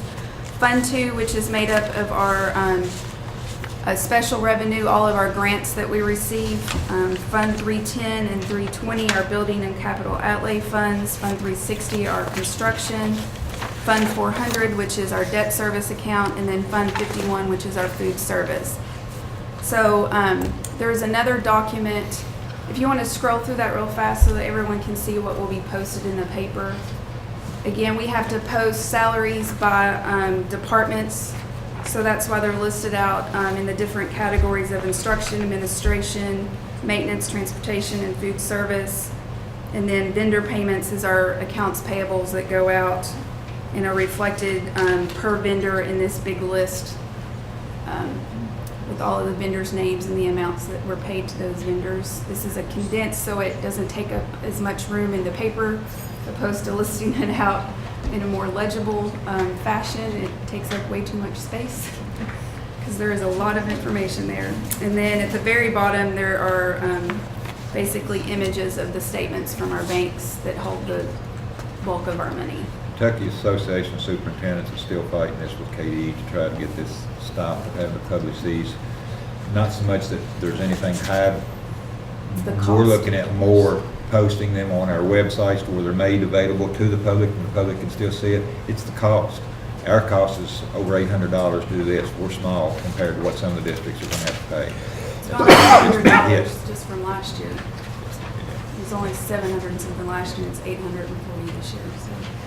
So there are districts that are paying several thousands of dollars to publish in the paper. So the push is to try to, and I don't know if it's going to get traction or not, but not before the 31st. So hopefully next year it will Maybe be by allowed to next just year. be posted on the internet, but this year it will still be posted in the paper. There's also another document that lays it out by fund, so you can see how the combined report on the front came about. So this is the information is pulled straight out of our unaudited AFR that was submitted July 25th of what our revenue collections were for each fund, and then what our expenses, the salaries for each fund, the staff of where they're paid at, and vendor payments and such, and then how we started and ended the year in each fund. And then how that carries forward when you combine all of them into the combined statement that will be posted in the paper. Are there any questions regarding this report? Do you all understand how it came about?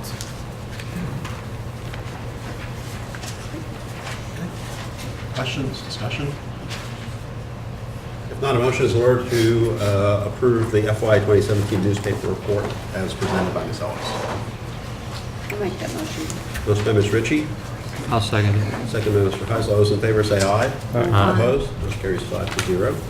Next up is item number 14, consider approval of the supplemental student insurance agency for the 2017-18 school year. Good evening. Consistent with model procurement regulations, we felt the need to go ahead and post and advertise request for proposal for our student supplemental accident insurance this year. As you are well aware, we've been with Scholastic Insurance for the past several years, at least 3 or 4 years. We kept renewing those policies, so we went ahead and submitted our RFP in the paper and received 2 companies that submitted quotes or bids for the service. I've included those into your packets for evaluation and analysis. I've had Mike kind of put a spreadsheet up on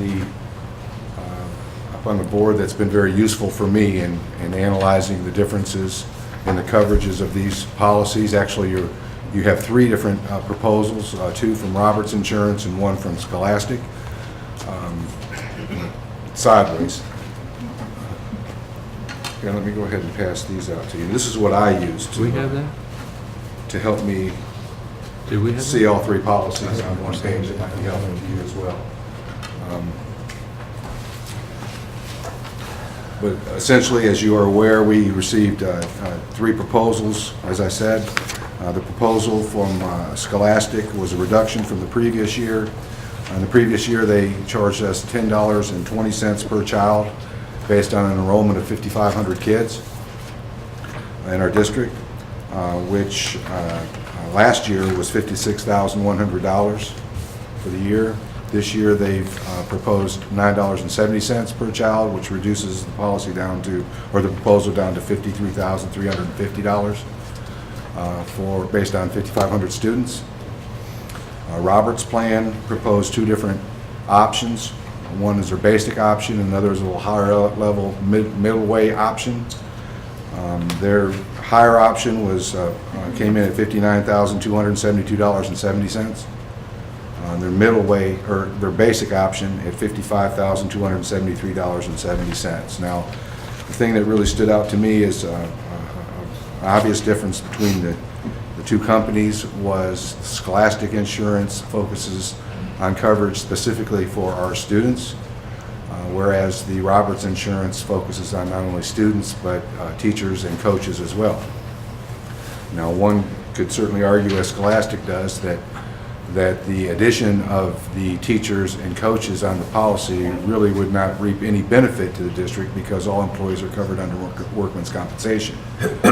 However, I would say to the board that we do have folks working in our buildings that are not employees of your school system. For example, Head Start teachers and preschool coaches that are not employees for our district, and the Roberts Insurance plan would cover, as a supplemental policy, those individuals in which the Scholastic policy would not. Okay, I'm not following. We have coaches in our district who are not employees of our district? That's correct. They're employees of the district in that they are working for the district, but they're not a Okay. teacher in the district, or they're not a full-time employee of the district. They may be coaching or doing something Okay. additional, but they're not. But they're still considered district employees. Well, that's a good question. Either case, they would be covered under the Roberts I plan. mean, don't they have some sort of work agreement for our district? They have a work Okay. agreement. But in either scenario, they would be covered under the Roberts plan, whether they were employees or not employees. And that would not be covered under the Scholastic? That's correct. You're just covering students under the Scholastic plan. And this board has gone beyond in covering student supplemental insurance, in that you not only just covered your student athletes, you've covered all students in the past under the supplemental policy.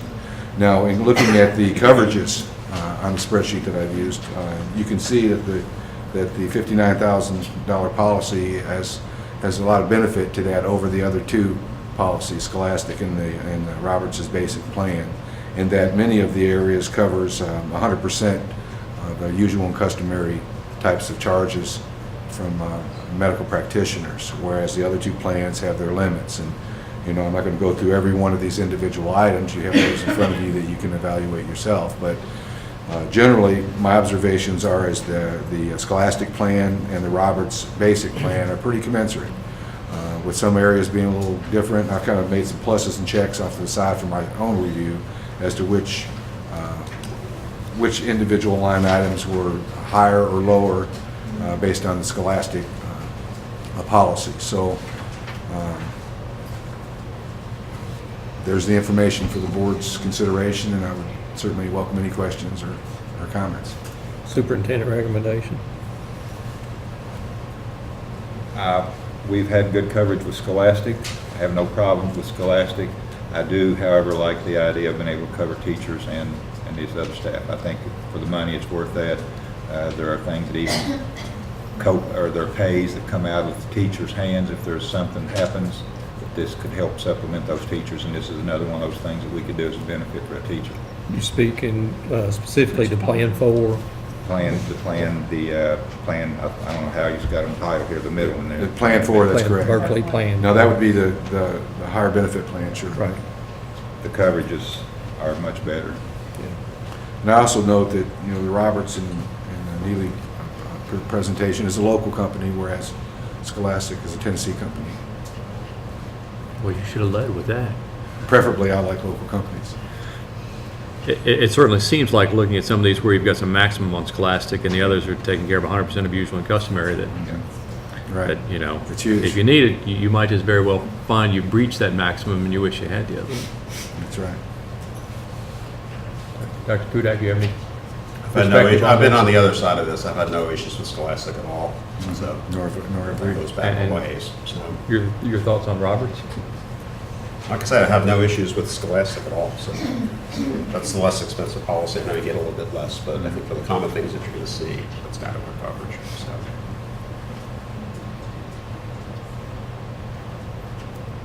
The Scholastic. No, it covers 100% of surgery. That's important. That's where your dollars are going to rack up. Doctor's visits are one thing. When you go to the hospital and you get people doing stuff, that's where it's going to really go up. So.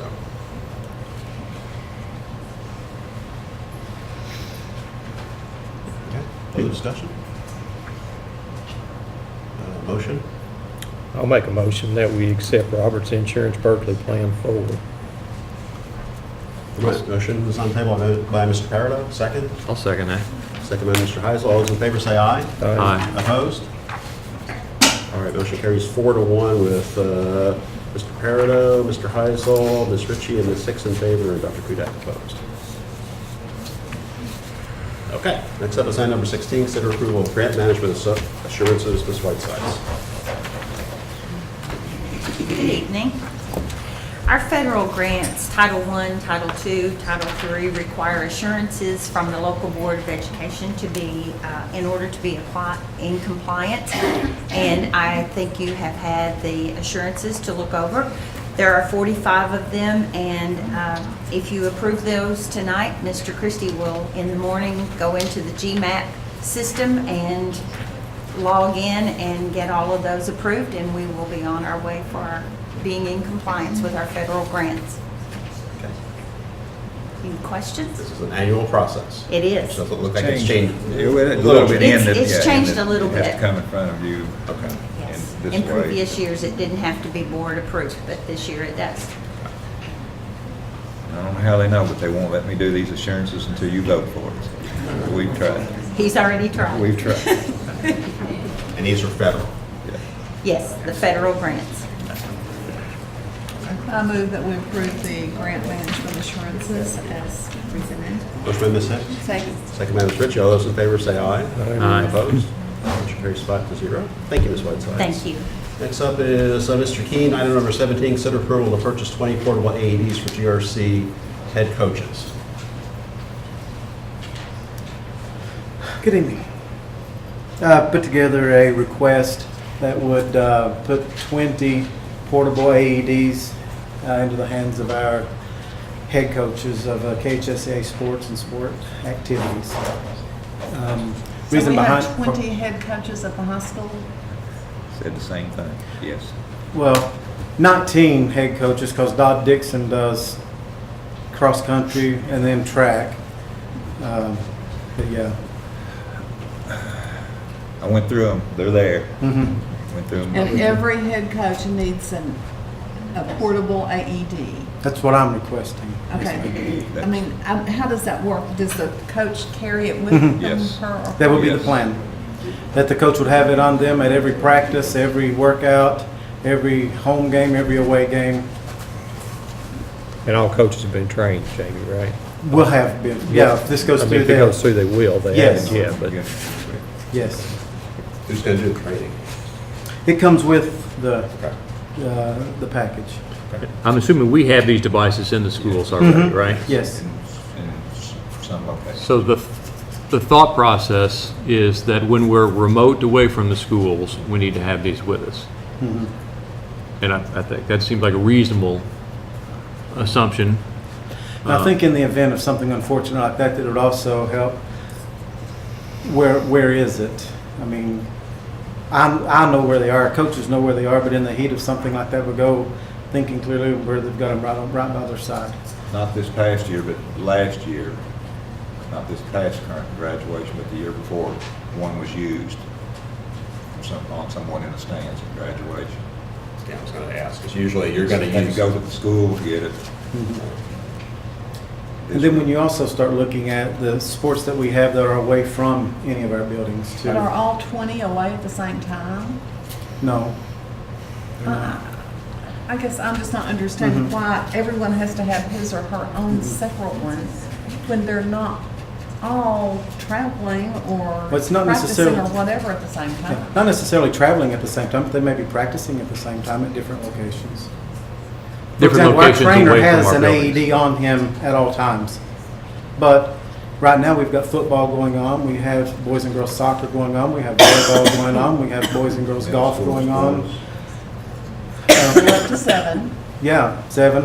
And then that's going on right now, and then before their seasons are over with, boys and girls basketball starts, and swimming and diving starts, and then and then also the 5 sport activities start with cheer and dance will have already been started, and then you have archery and bass fishing and bowling.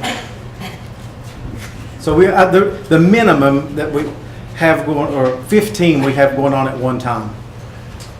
Ms. Hicks, I'm coming from the same area. Is there any way we could do some sort of checkout process and perhaps, have some in a pool that are permanently allocated and Mhm. perhaps another pool that might even be distributed from the bus garage? So, we've got a bus going out with a team, AED goes with it or something like that. And that might pick up additional activities where the band is Right. is going somewhere else, or I don't know, ROTC or something with ag or something like that. It makes me wonder whether we could sort of do a hybrid like that, because I want to hey, I've been in band things before, and it gets a little hot and strenuous out there for those guys too, and they Yes. might be out practicing in a warm-up area. It might be at a church somewhere that's certainly remote. Absolutely.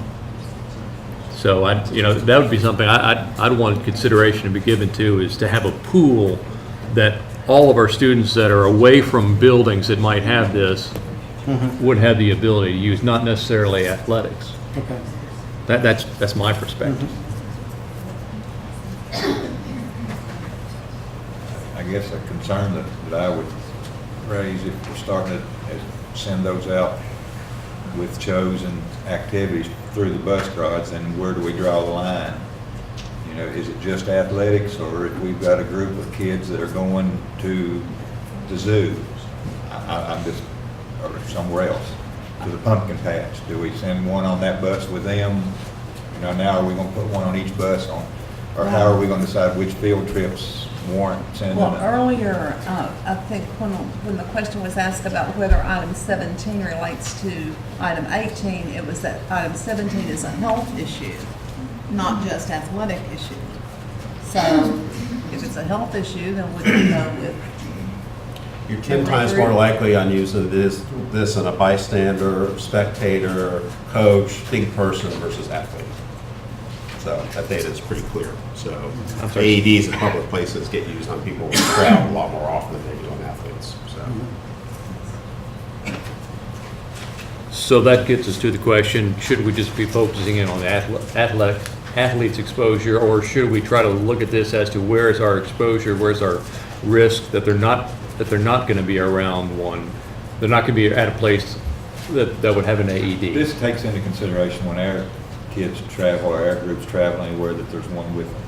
We don't know that when we get to another football field, if there's one readily available. This just ensures that our coaches has one readily available, whether we're on the road or whether we're at home. And it eliminated the idea of the 20 eliminated the idea of coaches having to catch each other and switch out because this one's going away tonight and they need the one that the baseball team has, because the baseball team, they're just going to be practicing up here and they can use the one at the field, those kind of things. It just eliminates, it puts one and puts the responsibility back on an adult to see that it goes, that it travels with them. If we didn't do a pool checkout and we said, well, maybe we ought to make this 21 to include band, who's got over 100 participants and they're doing stretching, is there anybody else besides the band group? Are there other groups out there that also would have the same reasonable exposure that we ought to look at that would be away from it? I think ROTC. Did you have ROTC? FFA is going a lot. Okay, then that begs the next question: how, at what point do you stop? I mean, we can probably name. At what point do we? I mean, if you have a situation, Jamie, where, say, football, obviously, if we went with this, they would have one right now. After football season's over with, where would that go to? I mean, is there a possibility that, that may be used for a senior trip or for something like that, or? The plan that I was thinking about was when those seasons are over with, those coaches would turn those back in. Now, that could be with me, or that could be wherever that you wanted those turned back in and accounted for.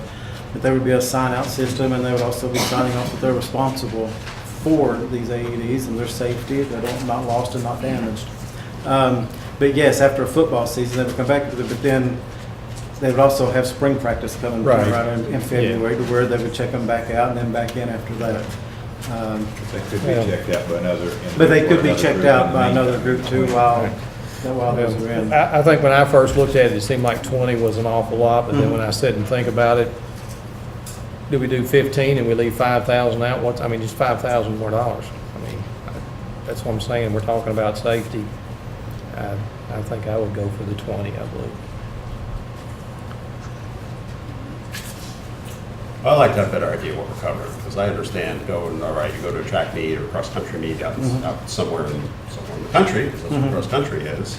To have one there on site is a good idea. If you go to visiting schools, you don't know where they're at. If you have it as part of your equipment, that's good. But I'm not sure of the exact number, because football doesn't even keep theirs year-round. I see the overlap of sports, but some of the fall sports could be lent to some of the spring sports. So. Football and baseball do not play or interact at the same time. Yeah, that's true. Starting this semester, there will be 15 sport groups going on at the same time. I think that's the most that we have going on at any one time. So, in my opinion, that would be the least number that we should have, because then even once we get into the spring sports, we have some going on, and then even when football would do spring, we don't have 15 going on at that time. So, I agree. 15 is, I think, the minimum that we could get. That's excluding band and ROTC if you wanted to add those. So if we twisted that, so said another way, we could do 15 that would be allocated athletics, and then allocate another 5 to other organizations that the superintendent thought would be appropriate, which would be, I don't want to get into the minutia. Whether you thought band would be one of those appropriate, whether you thought FFA was appropriate, whether you thought ROTC was appropriate, that would do a 15 and 5. Is that workable, practical? Yeah, just that's putting a load on. At one point, if something happens and somebody, then I'm sitting here staring a parent down in this group and saying, why did you not choose them? Why wouldn't you have thought that ROTC needed one that day? Well, I mean, we could just go ahead and Put a delineate. decision back on somebody to make a decision which group, you know, is more likely or which one needs it the worst. And I don't like making that. I mean, just hear what 3 months ago, a basketball player in Bryan Station. I mean, we could go ahead and delineate and say, In we'll the take. off-season, in the off-season. Well, we could take it from 20 to 23 because we've just identified 3 other groups we think practically probably would need them. And I think with the 20, we can work with the ones that we already have in place, and we can make sure that everyone's aware of the locations of those. That helps. I'm sorry, I think I got confused. So to be able to take care of these other 3 groups, do we need to bump it to 23 or can we handle it at 20? If you're wanting one in the hands of band and one in the hands of ROTC. And FFA. And FFA, that would be 3 additional ones that we did not take into consideration.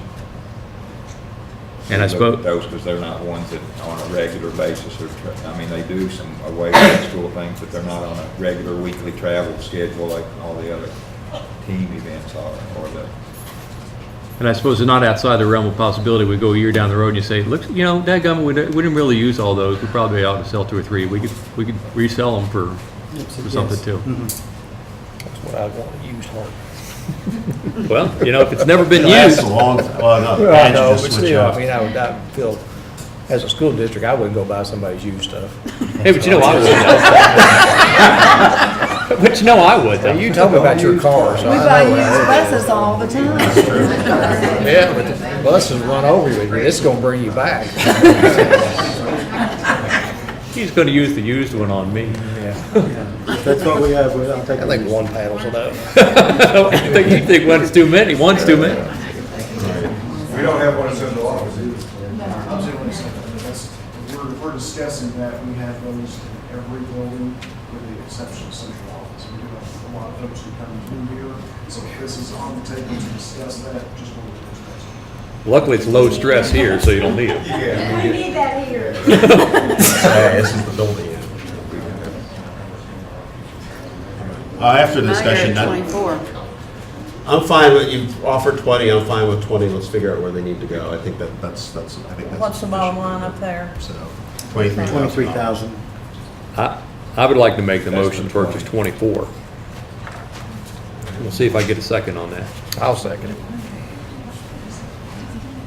All right, so motion is in order to purchase 24 AEDs for GRC head coaches and other entities. So motion by Mr. Heisel, second by Mr. Parado. Those in favor say aye. Aye. Opposed? No.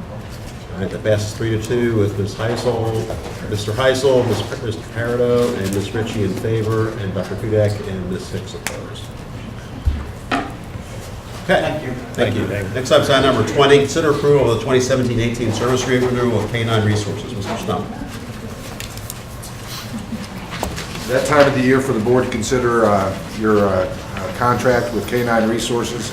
I've included in your packet a summary from last year of what this organization provided for our schools. You have that for your review, and we also have Dean Tappett in the room that can answer any of your questions. If you have any further follow-up questions or a little more depth, then that summary may provide you. The cost of the service is being proposed at the same rate it was last year. Thank you, everybody. Good luck. Same rate as it was last year. So, Superintendent's recommendation to continue with it? Yep. Any other discussion? If not, motion is in order to consider approval of the 2017-2018 service agreement renewal with K9 Resources as presented by Mr. Stump. I'll make that motion. Motion by Mr. Parado. Second. Second by Ms. Ritchie. All those in favor say aye. Aye. Opposed? Motion carries 5-0. Number 21 is approval of pay application number 4 to Performance Services. requesting your permission to pay application number 4 to Performance Services. $959,823. Questions or discussion? In your opinion, the work completed this period that they've listed, including the previously completed work, is that a reasonably accurate estimation? I think that's a very close, accurate estimation, including the 1.4, almost 1.5 million that we spent in direct purchase orders. That reduces that overall contractual price, puts us right in that area.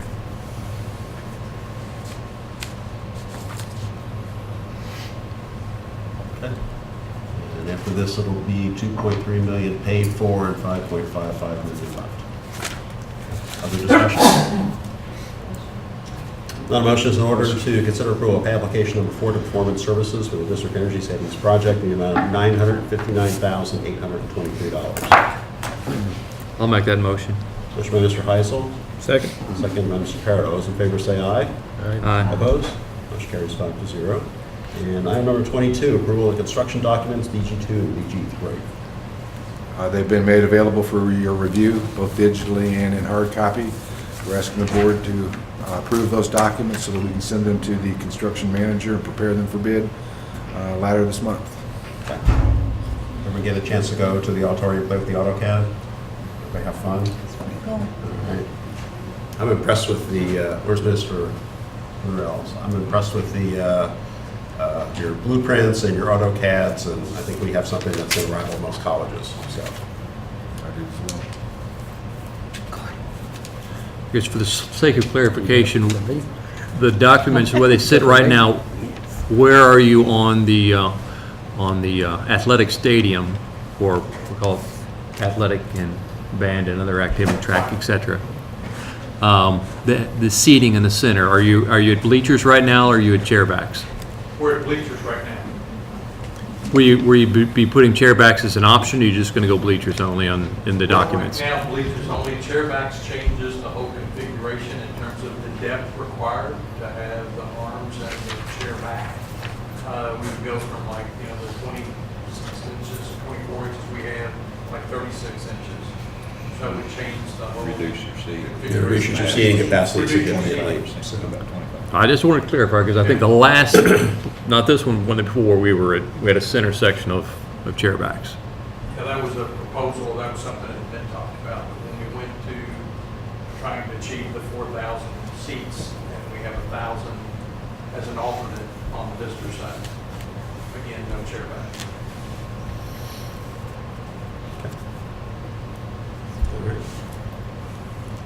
And the bottom line is now $21,081,587.48. Or $11,124.36 per pupil. Thank you very much. All right, any other discussion? Everybody's had a chance to review construction documents, and much discussion of this. All right, now a motion is in order to consider approval of the construction documents for the GRC Gymnasium and Stadium Facility Athletic Projects and BG2 and BG3 related to that. I'll make that motion. Motion by Mr. Peridot. Second. Second by Ms. Hicks. All those in favor say aye. Aye. Opposed? Motion carries 5-0. All right, does that keep bid day on schedule? Yes, we're looking at, documents have already gone to Housing, Building, and Construction in Frankfurt. With this approval, we'll go to the Kentucky Department of Education, Greg Dunbar and his staff for review. We are scheduled to turn drawings over to Codell at the end of August 31st. September 1st is that Friday. We were looking at probably running the ad in the paper on that Tuesday after Labor Day. So it'd be September the 5th or 5th. And then we would have 4 weeks is what Codell is looking to have for the size of the project. So it'd be that Tuesday, October the 3rd, I think. So is actual bid day.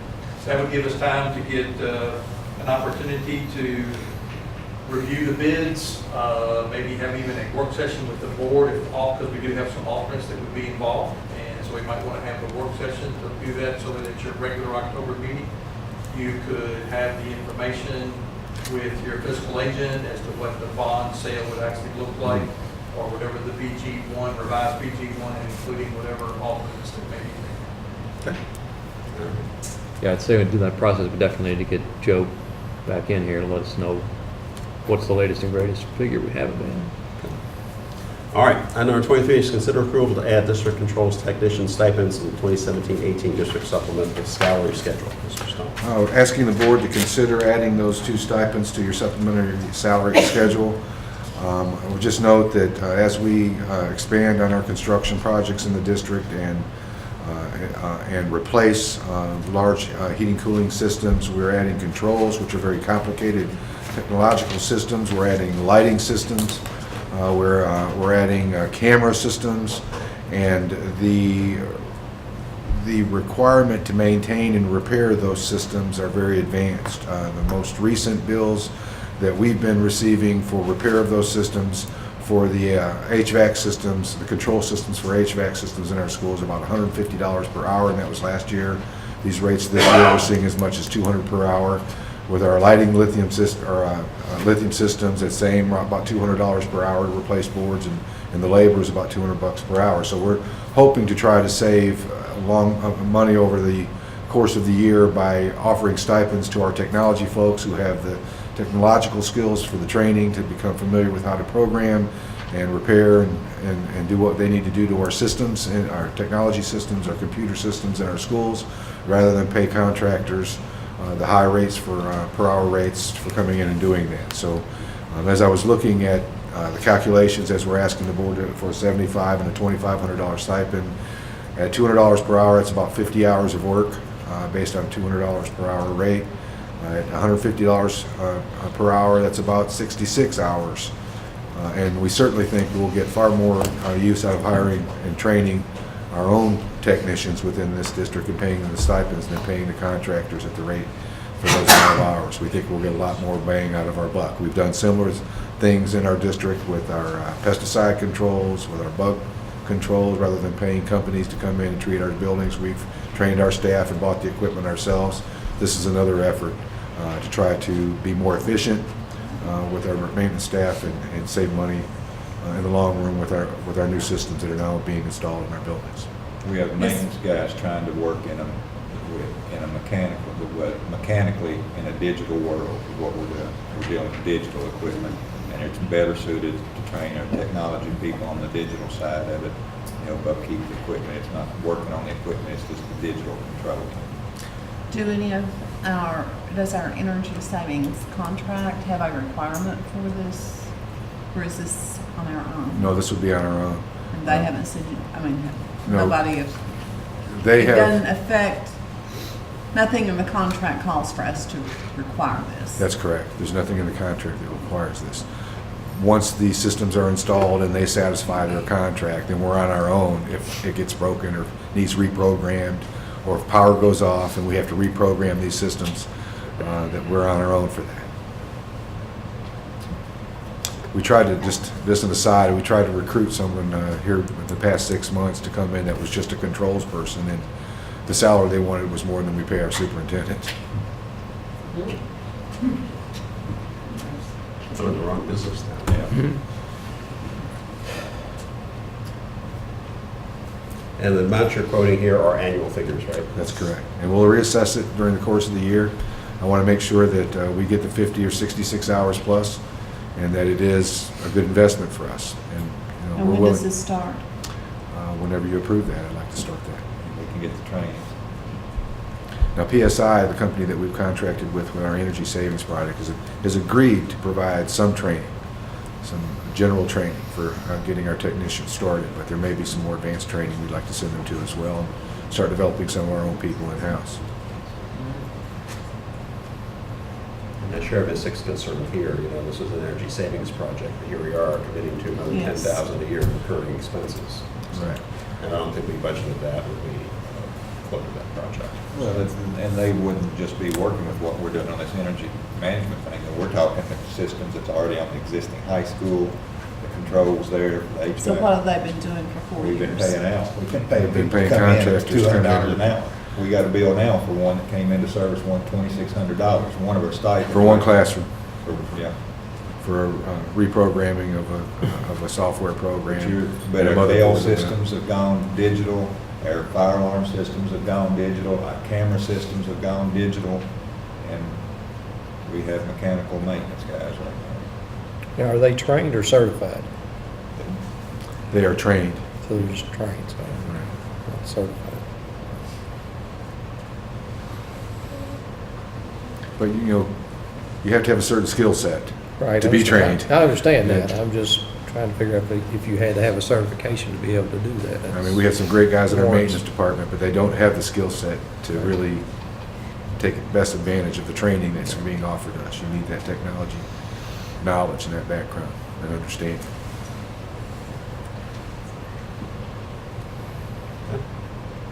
Other discussion or questions? All right. No, the motion is in order. Actually, your recommendation, Mr. Christel. I recommend that we. You put it on the agenda for a reason. Yeah, I recommend that we do this and to be reassessed, you know. Is there a motion? I'll make the motion. All right, so Ms. Pardo makes a motion to approval of adding district controls technician stipends to the 2017-2018 district supplemental salary schedule as described by Mr. Stump. So motion's on the table by Mr. Pardo. Is there a second?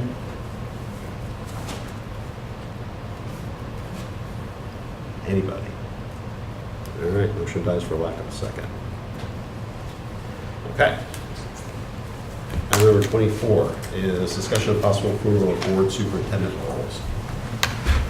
Let's see. Document I sent out, let's see, the stuff in pink is stuff that needs to be addressed.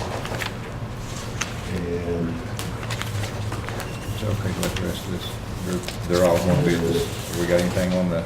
well, I'll tell you what, let me table this. The person I need some help with. Yeah, actually, the people I'm going to need some help with are leaving, so. I'll add this to another agenda. So. No. Can we add this to after our tax? Yes. Special meeting on the tax rate, when we'll have more time. Okay.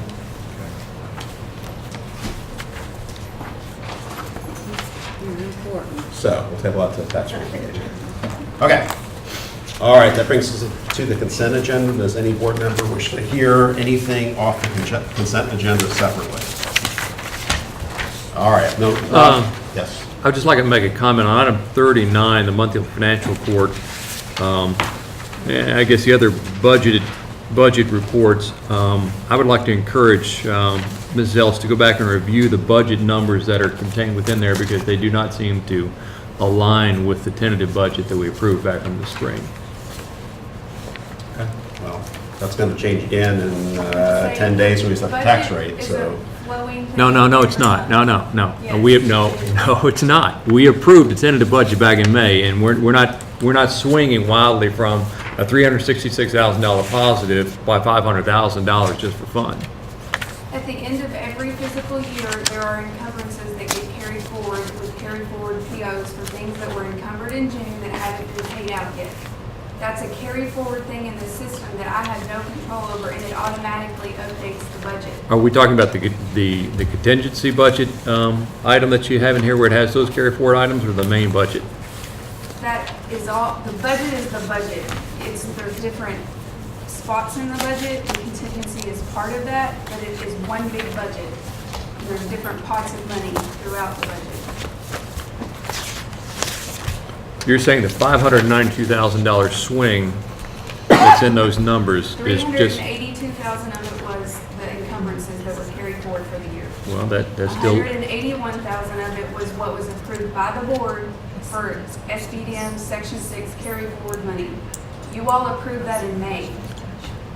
Could you... So that comes out of the, that wasn't in the tentative budget. It was an item that was approved, and therefore the only extra money that exists from what was tentatively budgeted all gets put in the contingency budget. So anytime the budget is adjusted or there's anything to make the budget balance on the rest of the items, it comes out of the contingency budget. I understand the contingency budget. I asked this question via email last week, and I think I would like to just remind the superintendent of that question and perhaps ask for some more details to be generated in response to that. Would you resend it to me? I'll resend it to you. Okay. Make sure I've got it. Any other consent agenda items which merit discussion? If not, a motion is in order to approve or acknowledge all of the following. Item number 25, consider approval of GRC High School Kentucky State Fair Trip in Louisville, Kentucky to attend Ag Livestock Show, August 23 and 24, 2017. Number 26, consider approval of GRC High School Bass Team BCA Tournament at Barron River Lake Trip to participate in fishing tournament, August 25th and 26, 2017.